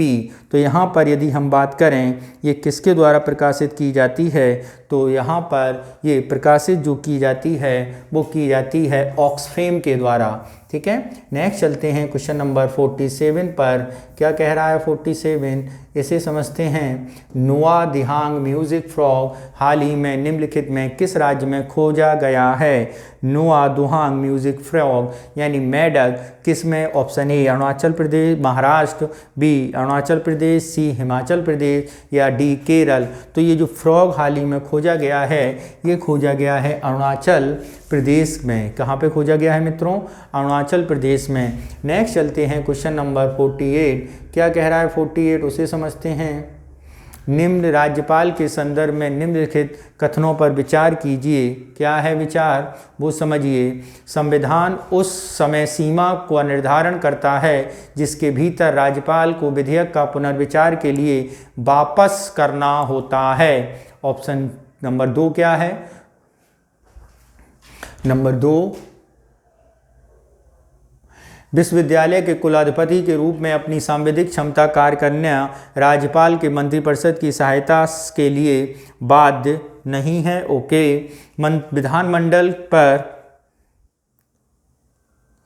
विधानमंडल द्वारा पारित कुछ विधेयकों को भारत के राष्ट्रपति विचारार्थ आरक्षित करना राज्यपाल का विवेकाधीन शक्ति है। तो यदि हम यहाँ पर बात करें, क्या है? संविधान की समय सीमा निर्धारण करता है कि भीतर राज्यपाल विधेयक को पुनर्विचार के लिए वापस करे। नहीं, कोई समय सीमा नहीं है। कुलाधिपति के रूप में काम करता, सही है। राष्ट्रपति के लिए विचार आरक्षित करता, ये भी सही है। तो 2 बातें सही हैं। ऑप्शन बी हमारा सही होगा। नेक्स्ट चलते हैं क्वेश्चन नंबर 49 पर। क्या है 49? उसे समझते हैं। सूचना का अधिकार RTI अधिनियम के संदर्भ में निम्नलिखित कथनों पर विचार कीजिए। विवाद की स्थिति में शासकीय गुप्तवाद अधिनियम 1923 RTI अधिनियम के अधिभावी प्रभाव रखता है। सूचना मांगने वाले को सूचना मांगने के कारण बताने की आवश्यकता नहीं है। कुछ केंद्रीय और सुरक्षा एजेंसियों को RTI अधिनियम के दायरे से बाहर रखा गया है। उपयुक्त में से कितने कथन सही हैं? तो यहाँ पर यदि हम बात करें कौन कौन से कथन यहाँ पर सही होंगे? विवाद की स्थिति को शासकीय गुप्तचर अधिनियम 1923 RTI के अंतर्गत, तो यहाँ पर यदि हम बात करें तो जब 2 कानूनों के बीच टकराव होता है तो RTI अधिनियम का प्रावधान शासकीय गुप्त बात भारत अधिनियम अप्रभावी हो जाता है। RTI अधिनियम के अधिभावी प्रभाव रखता है, नहीं रखता है। सूचना मांगने वाले की सूचना मांगने के लिए कारण बताने की आवश्यकता नहीं है, सही है। केंद्रीय सुरक्षा एजेंसी RTI अधिनियम से बाहर रखा गया, ये भी सही है। 2 बातें सही हैं, यानी ऑप्शन कौन सा सही होगा? बी ऑप्शन हमारा सही होगा। नेक्स्ट, निम्नलिखित में से किस शहर ने पारे पर मिनीमाटा यल्टा कन्वेंशन COP5 5वें शिखर सम्मेलन की मेजबानी की थी। तो यहाँ पर यदि हम बात करें option A Paris, B Geneva, C Warsaw और डी शर्म अल शेख, तो ये वार्ता हुई थी स्विट्जरलैंड की राजधानी जिनेवा में। नेक्स्ट चलते हैं क्वेश्चन नंबर 51 पर, देखते हैं क्या कह रहा है 51, उसे समझते हैं। संयुक्त राष्ट्र विकास कार्यक्रम के सहयोग से ऑक्सफोर्ड पॉवर्टी और मानव विकास पहल द्वारा विकसित बहुआयामी गरीबी सूचकांक निम्नलिखित में से क्या शामिल करता है? पोषण, संपत्ति, स्वच्छता, स्कूल में उपस्थिति, अल्पपोषण, बच्चों में बौनापन, बाल मृत्यु दर, महिलाओं में अनीमिया, प्रति व्यक्ति सकल घरेलू उत्पाद, विद्युत पोषण, स्वच्छता, संपत्ति प्रति व्यक्ति, GNP, बाल मृत्यु दर, मातृ मृत्यु दर। तो यहाँ पर यदि हम बात करें तो संयुक्त राष्ट्र विकास कार्यक्रम, ऑक्सफोर्ड पॉवर्टी, पोषण, संपत्ति, स्वच्छता और स्कूल में उपस्थिति, ये उसके इंडेक्स के तौर पर आते हैं। नेक्स्ट चलते हैं क्वेश्चन नंबर 52, क्या कह रहा है? निम्नलिखित कथनों पर विचार कीजिए। केवल क्या है कथन, उसे समझिए। विश्व में सर्वाधिक विदेशी मुद्रा भंडार भारत के पास है। तो यहाँ पर यदि हम बात करें सर्वाधिक विदेशी भंडार भारत के पास नहीं है, बल्कि सर्वाधिक विदेशी भंडार जो है वो चाइना के पास है। ठीक है, तो भारत पे नहीं है। भारत में विदेशी मुद्रा भंडार में केवल अमेरिकी डॉलर, सोना और विशेष आहरण अधिकार शामिल हैं। ठीक है, यहाँ पर भी बात गलत है, येन और डॉलर में भी कर सकते हैं। पहला गलत, दूसरा गलत, ये भारत नहीं चीन है। ठीक है, घरेलू मुद्रास्फीति सामान्यतः विदेशी मुद्रा भंडार बढ़ाने या घटने पर प्रभावित नहीं होती, बिल्कुल होती है। अब मूल्यन और विनिमूल्यन में, यानी कोई भी कथन यहाँ पर सही नहीं है। क्वेश्चन है, अंतर्राष्ट्रीय मुद्रा कोष IMF को रिजर्व ट्रेंच फैसिलिटी के संदर्भ में निम्नलिखित कथनों पर विचार कीजिए। यह अंतर्राष्ट्रीय मुद्रा कोष के सदस्य देशों का कोटा है जो बिना सेवा शुल्क उपलब्ध है। ओके, इसके बाद इसका उपयोग IMF आर्थिक सुधार शर्तों के अनुपालन के साथ ही किया जाता सकता है। ये बात गलत, जबकि पहली सही, यानी ऑप्शन ए हमारा सही होगा। नेक्स्ट चलते हैं क्वेश्चन नंबर 54 पर, क्या कह रहा है? निम्नलिखित में से किस व्यापार समझौते में भारत के संदर्भ में आर्थिक एकीकरण का उच्चतम स्तर है? मुक्त व्यापार समझौता, अधिमान व्यापार समझौता, व्यापक आर्थिक भागीदारी समझौता, सीपा, यानी ऑप्शन सी हमारा जो होगा वो सही होगा। नेक्स्ट चलते हैं क्वेश्चन नंबर 55 पर, क्या कह रहा है 55? ऑप्शन क्या कह रहा है? बेड बैंक संरचना के संदर्भ में निम्नलिखित कथनों पर विचार कीजिए। National asset reconstruction company limited NARCL विभिन्न वाणिज्यिक बैंकों से संकटग्रस्त परिसंपत्तियों का अधिग्रहण करेगी। और 2, इंडिया डेब्ट रेजोल्यूशन कंपनी लिमिटेड द्वारा संकटग्रस्त परिसंपत्तियों को बाजार में बेचा जाएगा। उपरोक्त में से कौन से कथन सही हैं? तो यहाँ पर देखते हैं बेड बैंक संरचना के बारे में जो बात की गई है, तो ये दोनों जो बातें की गई हैं ये बिल्कुल सही हैं, यानी ऑप्शन सी हमारा जो है वो सही होगा। नेक्स्ट चलते हैं क्वेश्चन नंबर 56, क्या कह रहा है? राष्ट्रीय दलहन कृषि विपणन महासंघ NAFED के संदर्भ में निम्नलिखित कथनों पर विचार कीजिए। दलहन और तिलहन के लिए मूल्य समर्थन योजना का कार्यान्वयन, ठीक है, मूल समर्थन योजना का कार्यान्वयन, ये बात क्या है? ये बात जो है बिल्कुल सही है। दूसरी बात, विभिन्न प्रकार की कृषि और नगरपालिका अपशिष्ट का उपचार करके संपीड़ित बायोगैस के उत्पादन, ये भी बात जो है वो सही है। तीसरी बात क्या है? सतत कृषि के लिए जैव उर्वरकों के उत्पादन और विपणन, सरकार द्वारा निर्धारित समर्थन मूल्य गन्ना और कपास की खरीद, गन्ना चीनी मिलों को उचित और लाभकारी मूल्य पर बेचा जाता है, ये बात सही है। ठीक है, सरकार द्वारा निर्धारित समर्थन मूल्य कपास नेफेड के द्वारा, न्यूनतम समर्थन मूल्य गन्ना और कपास खरीद नेफेड के द्वारा नहीं होता है, ये बात गलत है। बाकी ये तीनों बातें सही हैं, यानी ऑप्शन सी हमारा जो होगा वो सही होगा। नेक्स्ट चलते हैं क्वेश्चन नंबर 57, क्या है? LEAN लीन योजना के संदर्भ में बताइए, क्या है? ऑप्शन ए, इसका उद्देश्य भारतीय कृषि उत्पादों में वैश्विक प्रतिस्पर्धात्मक बढ़ाना है। तो LSME मंत्रालय के अंतर्गत LMME के लिए वैश्विक प्रतिस्पर्धा रोडमैप बनाने के लिए LEAN योजना की शुरुआत की गई थी। ठीक है, इसका उद्देश्य भारतीय कृषि उत्पादन वैश्विक प्रतिस्पर्धा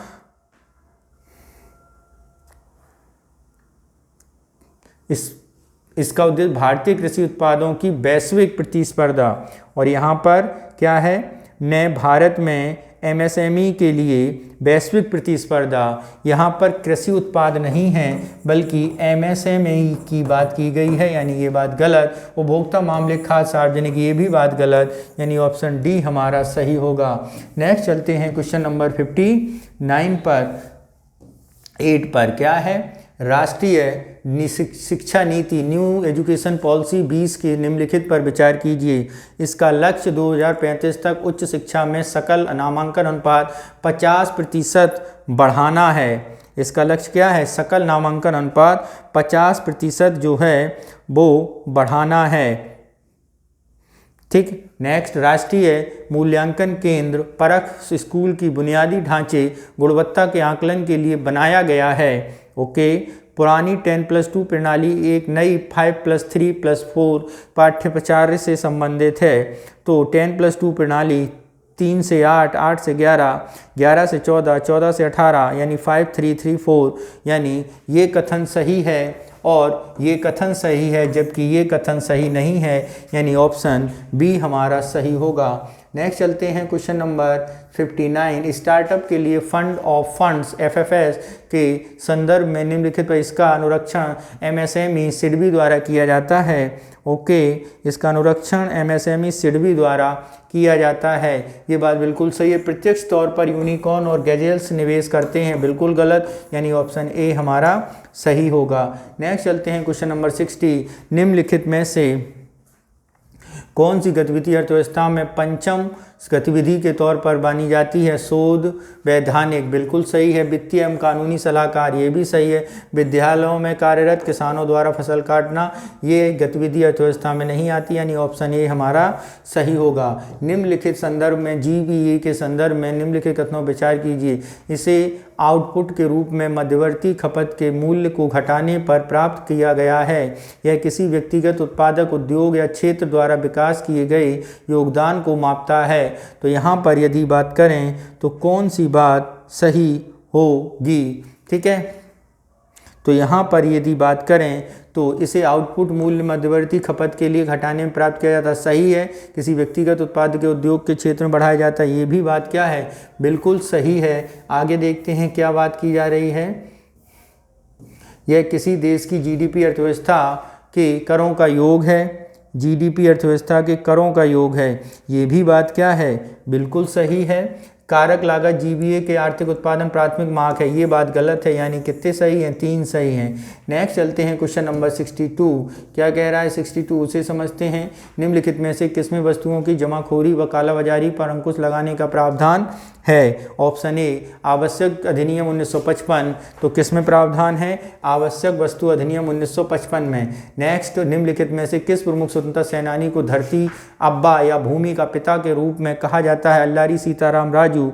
ऑप्शन बी क्या है? Birsa Munda. Option C Tilka Manjhi. Option C Sidhu Murmu. तो स्वतंत्रता सेनानी के रूप में इन्हें धरती का पुत्र कहा जाता है, बिरसा मुंडा को। नेक्स्ट चलते हैं क्वेश्चन नंबर 64। निम्नलिखित पर विचार कीजिए। नथप्पा डिक्की, भाखड़ा नागल, सरदार सरोवर बांध, उपरोक्त में से कितनी विद्युत परियोजनाएं सतलुज नदी पर स्थित हैं? तो यहाँ पर यदि हम बात करें, भाखड़ा नागल बांध जो है वो हिमाचल प्रदेश में सतलुज नदी पर स्थित है। सरदार सरोवर बांध गुजरात में नर्मदा नदी पर स्थित है। ठीक है। नथप्पा झाकड़ी बांध जो है, नाथपा झाकड़ी बांध, ये भी आपका उत्तर भारत में हिमाचल प्रदेश में सतलज नदी पर स्थित है, ये आपका नर्मदा नदी पर है। ठीक है, तो ऑप्शन कौन सा सही है? बी ऑप्शन हमारा सही होगा। नेक्स्ट चलते हैं क्वेश्चन नंबर, एशिया प्रशांत आर्थिक सहयोग के संदर्भ में निम्नलिखित कथनों पर विचार कीजिए। क्या है?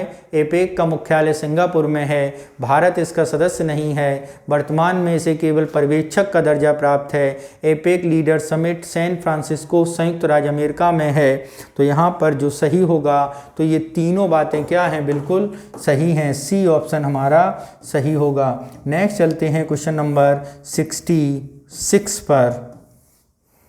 Multi party interim appeal observation arrangement मीपिया के संदर्भ में निम्नलिखित कथनों पर विचार कीजिए।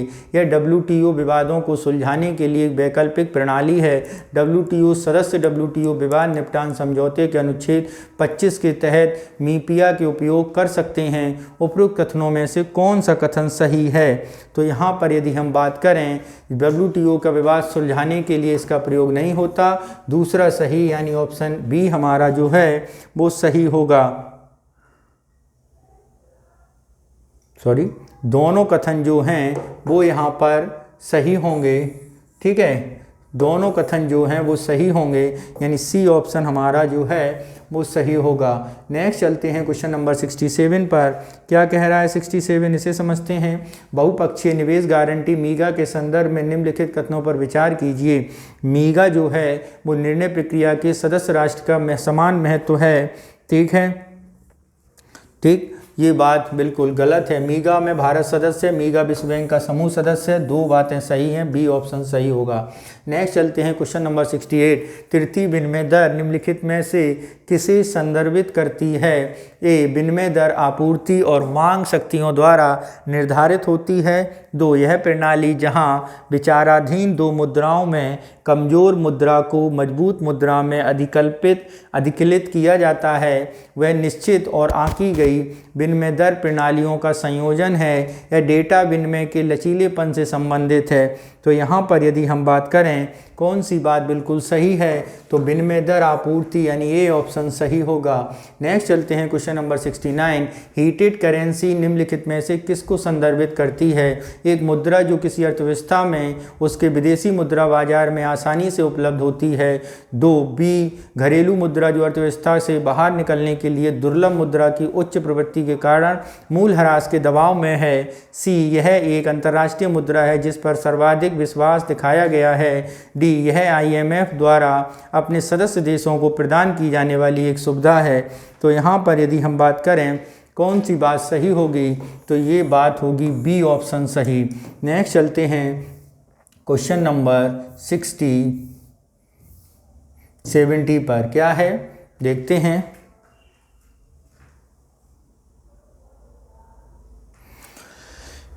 Burn convention, Paris convention, Nairobi convention, तो बताना है इनमें से कौन सा सही सुमेलित है। साहित्यिक और कलात्मक संरक्षण के लिए बर्न कन्वेंशन हुआ था। औद्योगिक संपत्ति के संरक्षण के लिए पेरिस कन्वेंशन हुआ था। नैरोबी के लिए ओलंपिक के प्रतीक का संरक्षण के लिए हुआ था, यानी ऑप्शन सी हमारा सही है। नेक्स्ट चलते हैं क्वेश्चन नंबर 71 पर। क्या कह रहा है 71? वर्चुअल G20 लीडर समिट 2023 के दौरान भारत में लॉन्च किया गया सोशल इम्पैक्ट फंड बनाया गया है। Social impact fund, option A क्या कह रहा है? वैश्विक दक्षिण में पारंपरिक कृषि पद्धतियों को बढ़ावा देने के लिए। बी, इसरो के सहयोग से विकासशील देशों में अंतरिक्ष अन्वेषण क्षमताओं को बढ़ावा देने के लिए। सी, विश्व भर में लैंगिक अंतराल को कम करने की सक्रिय रूप से योगदान करने उद्देश्य से वित्तीय सहायता प्रदान करने के लिए। D, global south digit public instruction DPI को बढ़ावा देने के लिए। यही ऑप्शन हमारा सही होगा। नेक्स्ट चलते हैं क्वेश्चन नंबर 72। क्या कह रहा है? निम्नलिखित पर विचार कीजिए। सकल GDP, सकल घरेलू उत्पाद का भारित औसत, अंतर्राष्ट्रीय आरक्षित निधियां, आर्थिक परिवर्तनशीलता, खुलापन, राजनीतिक स्थिरता, सामाजिक संकेतक। तो यहाँ पर यदि हम बात करें तो कौन कौन सी चीज़ें आती हैं, तो सकल घरेलू उत्पाद, भारित औसत, 14 कोटा राजाएं सम्मिलित हैं, तो GDP ये सही है। अंतर्राष्ट्रीय खुलापन ये सही है। आर्थिक परिवर्तनशीलता ये सही है 15%। अगर हम इसमें बांटें तो ये 50% कोटा है इसका। और खुलापन के बारे में बात करें तो 30% कोटा है। आर्थिक परिवर्तनशीलता की बात करें तो 15% कोटा है। 30 और 15 कितना हो गया? 50, 5% और बचा। 30, 10, 40, 5, 45, 5% और है, वो है अंतर्राष्ट्रीय आरक्षित निधियां। ये है आपका कितना? 5%। तो इस तरह 1, 2, 3, 4 यानी ऑप्शन सी हमारा सही होगा। नेक्स्ट, हाल ही में जन समाचारों में रहा विलेचली डिक्लेरेशन संबंधित है। विलेचली डिक्लेरेशन संबंधित है। क्वेश्चन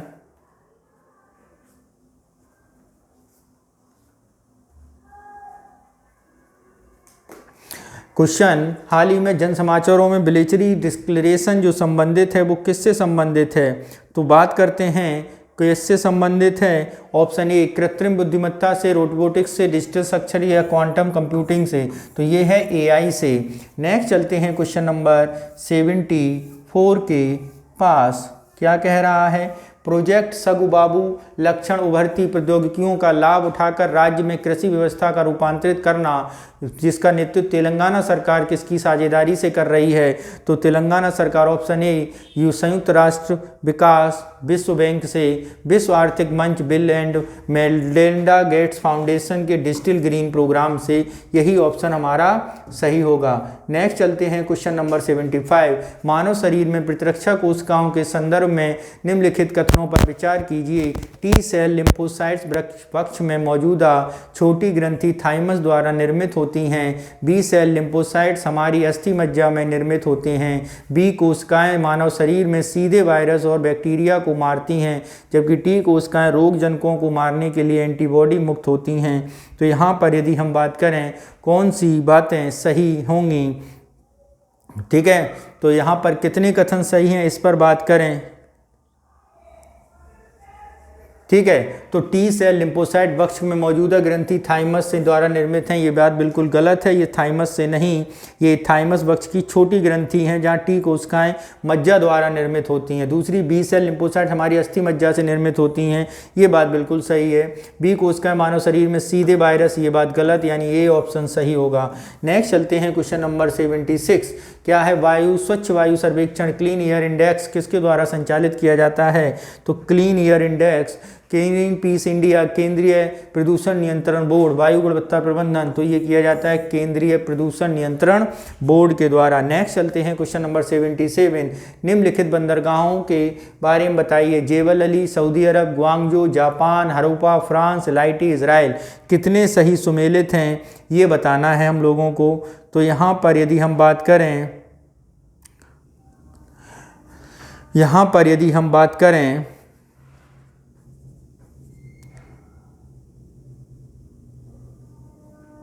जेबल अली जो बंदरगाह है वो सऊदी अरब में नहीं बल्कि संयुक्त अरब अमीरात में है। ग्वांगजू जापान में नहीं बल्कि चीन में है।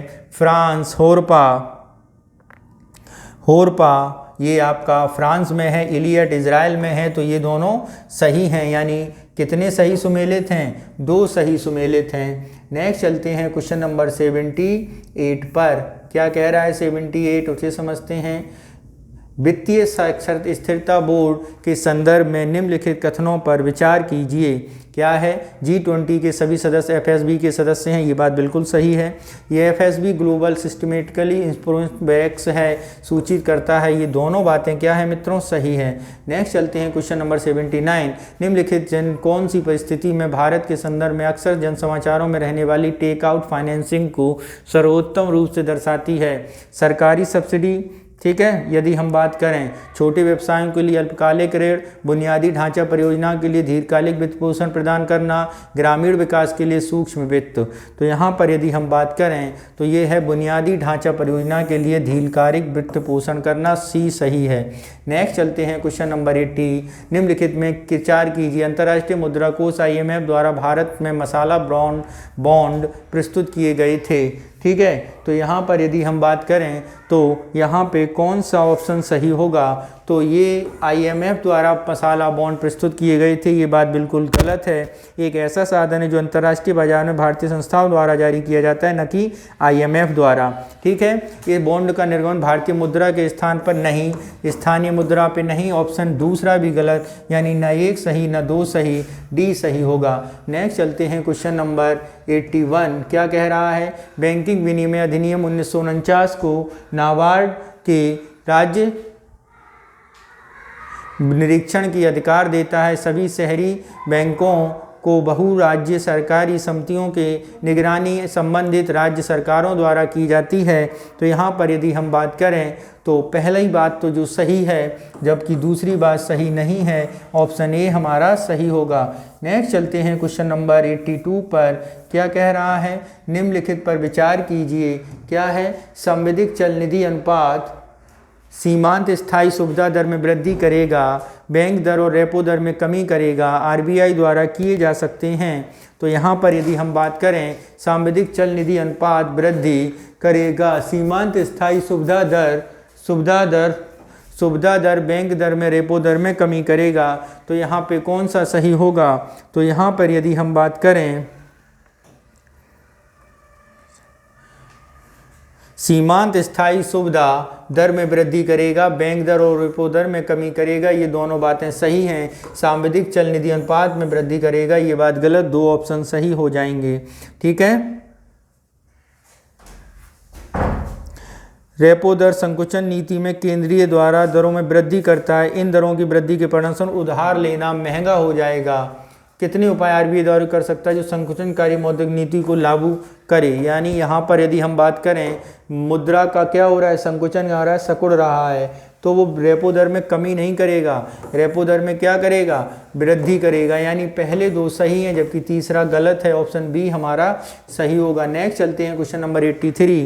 क्या है? केंद्रीय बैंक के लिए ऋण जमा प्रतिभूतियां एनपीएस भारत में वाणिज्यिक बैंक या देयताओं में से कितनी शामिल हैं? तो यहाँ पे वाणिज्यिक बैंक की देयताओं की अगर हम बात करें तो केंद्रीय आरबीआई द्वारा एनपीएस की संपत्ति को वर्णित किया गया है। ठीक है। प्रतिभूतियां वाणिज्यिक बैंक की देयताओं में उपरोक्त में से कितनी शामिल हैं? और केंद्रीय बैंकों की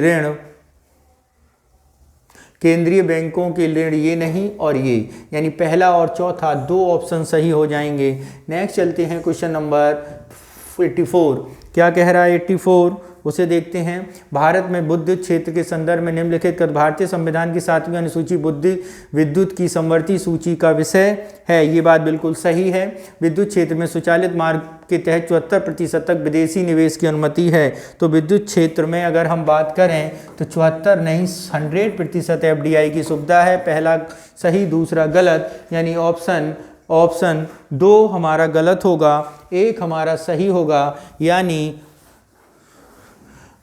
यानी आपका क्या सही होगा? ऑप्शन ए हमारा सही होगा। ठीक है। नेक्स्ट चलते हैं क्वेश्चन नंबर 85 पर। क्या कह रहा है क्वेश्चन नंबर 85? इसे समझते हैं। मुद्रा विनिमय सुविधा CSF के संबंध में निम्नलिखित कथनों पर विचार कीजिए। यह पूर्व निर्धारित शर्तों के साथ मुद्रा के आदान प्रदान करने हेतु एक समझौता है। ये बात बिल्कुल सही है।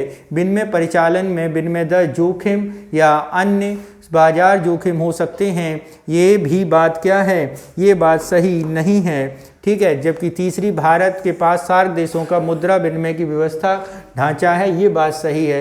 यानी 1 और 3 सही और दूसरी गलत। तो यहाँ पर जरा देखें, यानी 1 और 3 केवल 2 बातें सही हैं, बी ऑप्शन सही होगा। नेक्स्ट चलते हैं क्वेश्चन नंबर 86 पर। क्या है 86? निम्नलिखित समिति में बैंकिंग के क्षेत्र में सुधारों के संबंधित समितियां बताइए। तो यहाँ पे नरसिम्हन समिति बैंकिंग के लिए है। ठीक है। पीजे नायक समिति बैंकिंग के लिए है। अलग समिति की अगर हम बात करें वो बैंकिंग के लिए नहीं है, ये फॉर्मूला सुधार के लिए की गई थी। यानी ऑप्शन ए हमारा क्या होगा? सही होगा। नेक्स्ट चलते हैं क्वेश्चन नंबर 87। क्या कह रहा है 87? ग्रीन हाउस गैसों से संदर्भ में बताइए। क्या कह रहा है? पेरिस समझौते में क्योटो प्रोटोकॉल दोनों ने देशों को एक लक्ष्य के रूप में तंत्र बना प्रस्तुत किया है। अनुमति प्रदान की। पेरिस समझौते के तहत देशों के प्रति 5 वर्ष में अपने राष्ट्रीय स्तर पर निर्धारित योगदान एनडीसी की जानकारी देनी होती है। तो यहाँ पर यदि हम बात करें तो कौन सा कथन सही है? पहला गलत जबकि दूसरा हमारा सही होगा। नेक्स्ट चलते हैं क्वेश्चन नंबर 88। क्या है? निम्नलिखित कथनों पर विचार कीजिए। क्या है निम्नलिखित कथनों में? पहला कथन है जलवायु परिवर्तन की चुनौतियों से निपटने के लिए विकासशील देशों के प्रयासों के समर्थन करने हेतु UNFCCC के पक्षकारों द्वारा हरित जलवायु कोष GCF की स्थापना की गई थी। ओके। ग्रीन बॉन्ड पर्यावरण की दृष्टि से सतत जलवायु युक्त परियोजनाओं के लिए धन जुटाने हेतु जारी किया गया था। तो ये गलत है जबकि ये सही है। यानी ऑप्शन कौन सा सही होगा? ए ऑप्शन हमारा सही होगा। नेक्स्ट चलते हैं क्वेश्चन नंबर 89 पर। क्या कह रहा है 89? इसे समझते हैं। भारत में स्टार्टअप के संदर्भ में निम्नलिखित पर विचार कीजिए। यूनिकॉर्न एक निजी कंपनी है जिसका मार्केट कैपिटलाइजेशन 1 बिलियन अमेरिकी डॉलर हो जाए। ये बात बिल्कुल सही है। ठीक है, नेक्स्ट, वाणिज्य उद्योग मंत्री स्टार्टअप के सलाहकार परिषद के अध्यक्ष हैं। सही है। स्टार्टअप के कुछ श्रम कानूनों में 3 से 5 वर्षों तक बिना किसी निरीक्षण के स्व प्रमाणन करने की अनुमति देता है। ये भी सही है, यानी तीनों बातें सही हैं। ऑप्शन सी हमारा सही होगा। नेक्स्ट चलते हैं क्वेश्चन नंबर 90। सतत विकास लक्ष्यों के संदर्भ में निम्नलिखित कथनों पर विचार कीजिए। एसडीजी इंडिया इंडेक्स 16 एसडीजी के लिए मात्रात्मक मूल्यांकन, लक्ष्य 17 के लिए गुणात्मक मूल्यांकन पर आधारित हैं। ठीक है, तो यहाँ पर बात करनी है कौन सी। एसडीजी इंडिया इंडेक्स पर्यावरण, वन और जलवायु परिवर्तन मंत्रालय द्वारा विकसित किया गया एवं राज्यों में केंद्र शासित प्रदेशों को 1 से 10 के पैमाने पर स्कोर प्रदान करता है। तो यहाँ पर यदि हम बात करें कौन सा ऑप्शन सही होगा, पहला सही, दूसरा गलत, ए ऑप्शन सही होगा। नेक्स्ट चलते हैं क्वेश्चन नंबर 91। क्या कह रहा है, राष्ट्रीय स्वच्छ ऊर्जा एनसीएफ के संदर्भ में निम्नलिखित कथनों पर विचार कीजिए। तो यहाँ पर यदि हम बात करें तो जो पहला कथन दिया गया है वो क्या है, केंद्रीय पर्यावरण जलवायु मंत्रालय इसके अध्यक्ष होते हैं। नहीं, इसके अध्यक्ष अंतर सरकारी है जिसके अध्यक्ष वित्त सचिव होते हैं। कौन होते हैं, वित्त सचिव, यानी पहला स्टेटमेंट गलत है। दूसरा, इस कोष का उत्तरदायित्व आयातित कोयले पर लगाए गए उपकरणों पर लगाया जाता है। ये बात सही। या जीवाश्म और गैर जीवाश्म ईंधनों से संबंधित है, ये भी बात सही है। ऑप्शन बी हमारा सही होगा। नेक्स्ट चलते हैं क्वेश्चन नंबर 92 पर। क्या कह रहा है 92, अंतर्राष्ट्रीय सौर गठबंधन के संदर्भ में निम्नलिखित कथनों पर विचार कीजिए। टूवर्ड्स 1000 रणनीति के लक्ष्य 2025 तक वैश्विक स्तर पर 1000 गीगावाट की ऊर्जा उत्पादन बनाना है। दो क्या कह रहा है, दो कह रहा है इसमें संयुक्त राष्ट्र सभी सदस्य आईएसए में शामिल होने के पात्र हैं। 3 क्या कह रहा है, आईएसए जो है वो संयुक्त राष्ट्र महासभा द्वारा पर्यवेक्षक का दर्जा दिया गया है। तो यहाँ पर यदि हम बात करें तो टूवर्ड्स 1000 रणनीति 2025 तक 1000 गीगावाट, ये बात क्या है, निहायत ही गलत है, क्योंकि इस रणनीति के तहत इसका लक्ष्य 2025 नहीं बल्कि 2030 है। क्या है, 2030 है। ठीक है, नेक्स्ट चलते हैं, यानी और ये दोनों जो बातें हैं वो बिल्कुल सही हैं, यानी बी ऑप्शन हमारा सही होगा। नेक्स्ट चलते हैं क्वेश्चन नंबर 93 पर। क्या कह रहा है 93, मुद्रा आपूर्ति के संबंध में निम्नलिखित कथनों पर विचार कीजिए।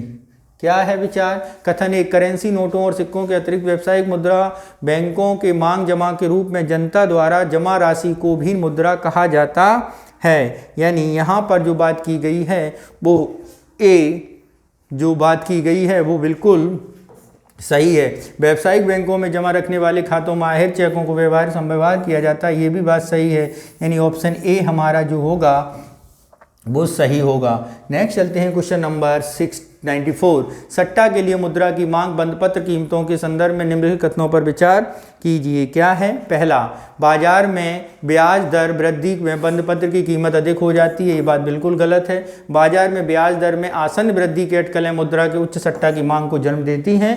ये बात बिल्कुल सही है। तो ऑप्शन कौन सा सही होगा, बी ऑप्शन हमारा सही होगा। नेक्स्ट चलते हैं क्वेश्चन नंबर 95 पर। क्या है 95, इसे समझते हैं। निम्नलिखित में से किसे अर्थव्यवस्था की मुद्रा आपूर्ति में वृद्धि होती है।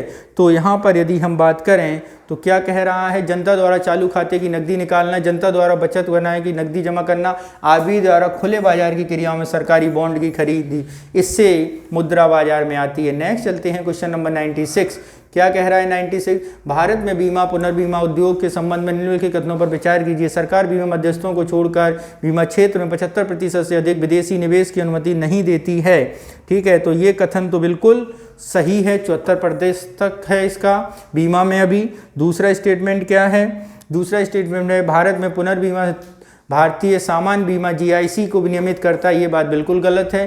बीमा विनियामक प्राधिकरण आईआरडी गैर संवैधानिक निकाय है।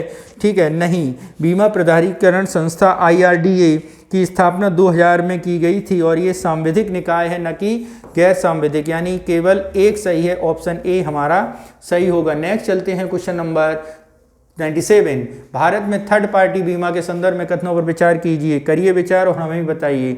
भारत में भारत में मोटर वाहनों के लिए थर्ड पार्टी बीमा होना अनिवार्य है। ये बात कैसी है? बिल्कुल सही है। सड़क परिवहन राजमार्ग मंत्रालय मोटर थर्ड पार्टी बीमा के लिए प्रीमियम की घोषणा करती है। ये भी बात कैसी है मित्रों?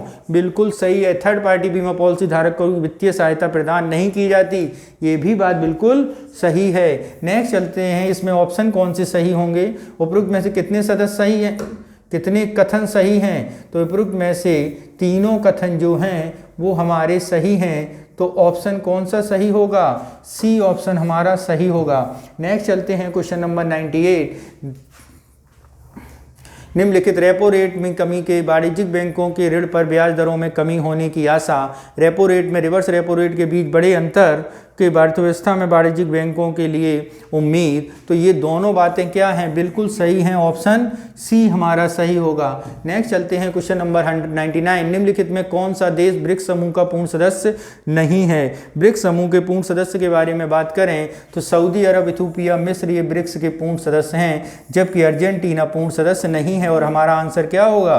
डी हमारा सही आंसर होगा। नेक्स्ट चलते हैं क्वेश्चन नंबर 100 पर। भारत में मुद्रा जारी करने के संबंध में निम्नलिखित कथनों पर विचार कीजिए, करिए और हमें भी बताइए। क्या है? आरबीआई वर्तमान में न्यूनतम आरक्षित अनुपात का पालन करता है, ये बात बिल्कुल सही है। इस प्रणाली के तहत जारी नई मुद्रा का मूल्य का न्यूनतम 40% स्वर्ण विदेशी मुद्रा के भंडार में बनाए रखता है, ये बात जो है वो क्या है? गलत है। यानी ऑप्शन 40% न्यूनतम स्वर्ण भंडार के रूप में नहीं रहता, बल्कि ये जो है 40% आरक्षित अनुपात CRR के रूप में रहता है। यानी ऑप्शन ए हमारा सही होगा। तो मित्रों, आज हम लोगों ने दृष्टि IAS संस्थान का मॉडल टेस्ट संख्या 18 लगाया, जो कि अर्थव्यवस्था पर बेस्ड था और वो भी बैंकिंग पर। ठीक है, नेक्स्ट पेपर भी शीघ्र अपलोड कर दिए जाएंगे जैसे ही पेपर सॉल्व होते हैं, और इसके साथ ही हमारे चैनल पर अन्य पेपर भी सॉल्व किए जा रहे हैं लगातार। तो आप हमारे चैनल से जुड़े रहिए और अपना प्यार यूं ही हमें देते रहिए। धन्यवाद। जय हिंद।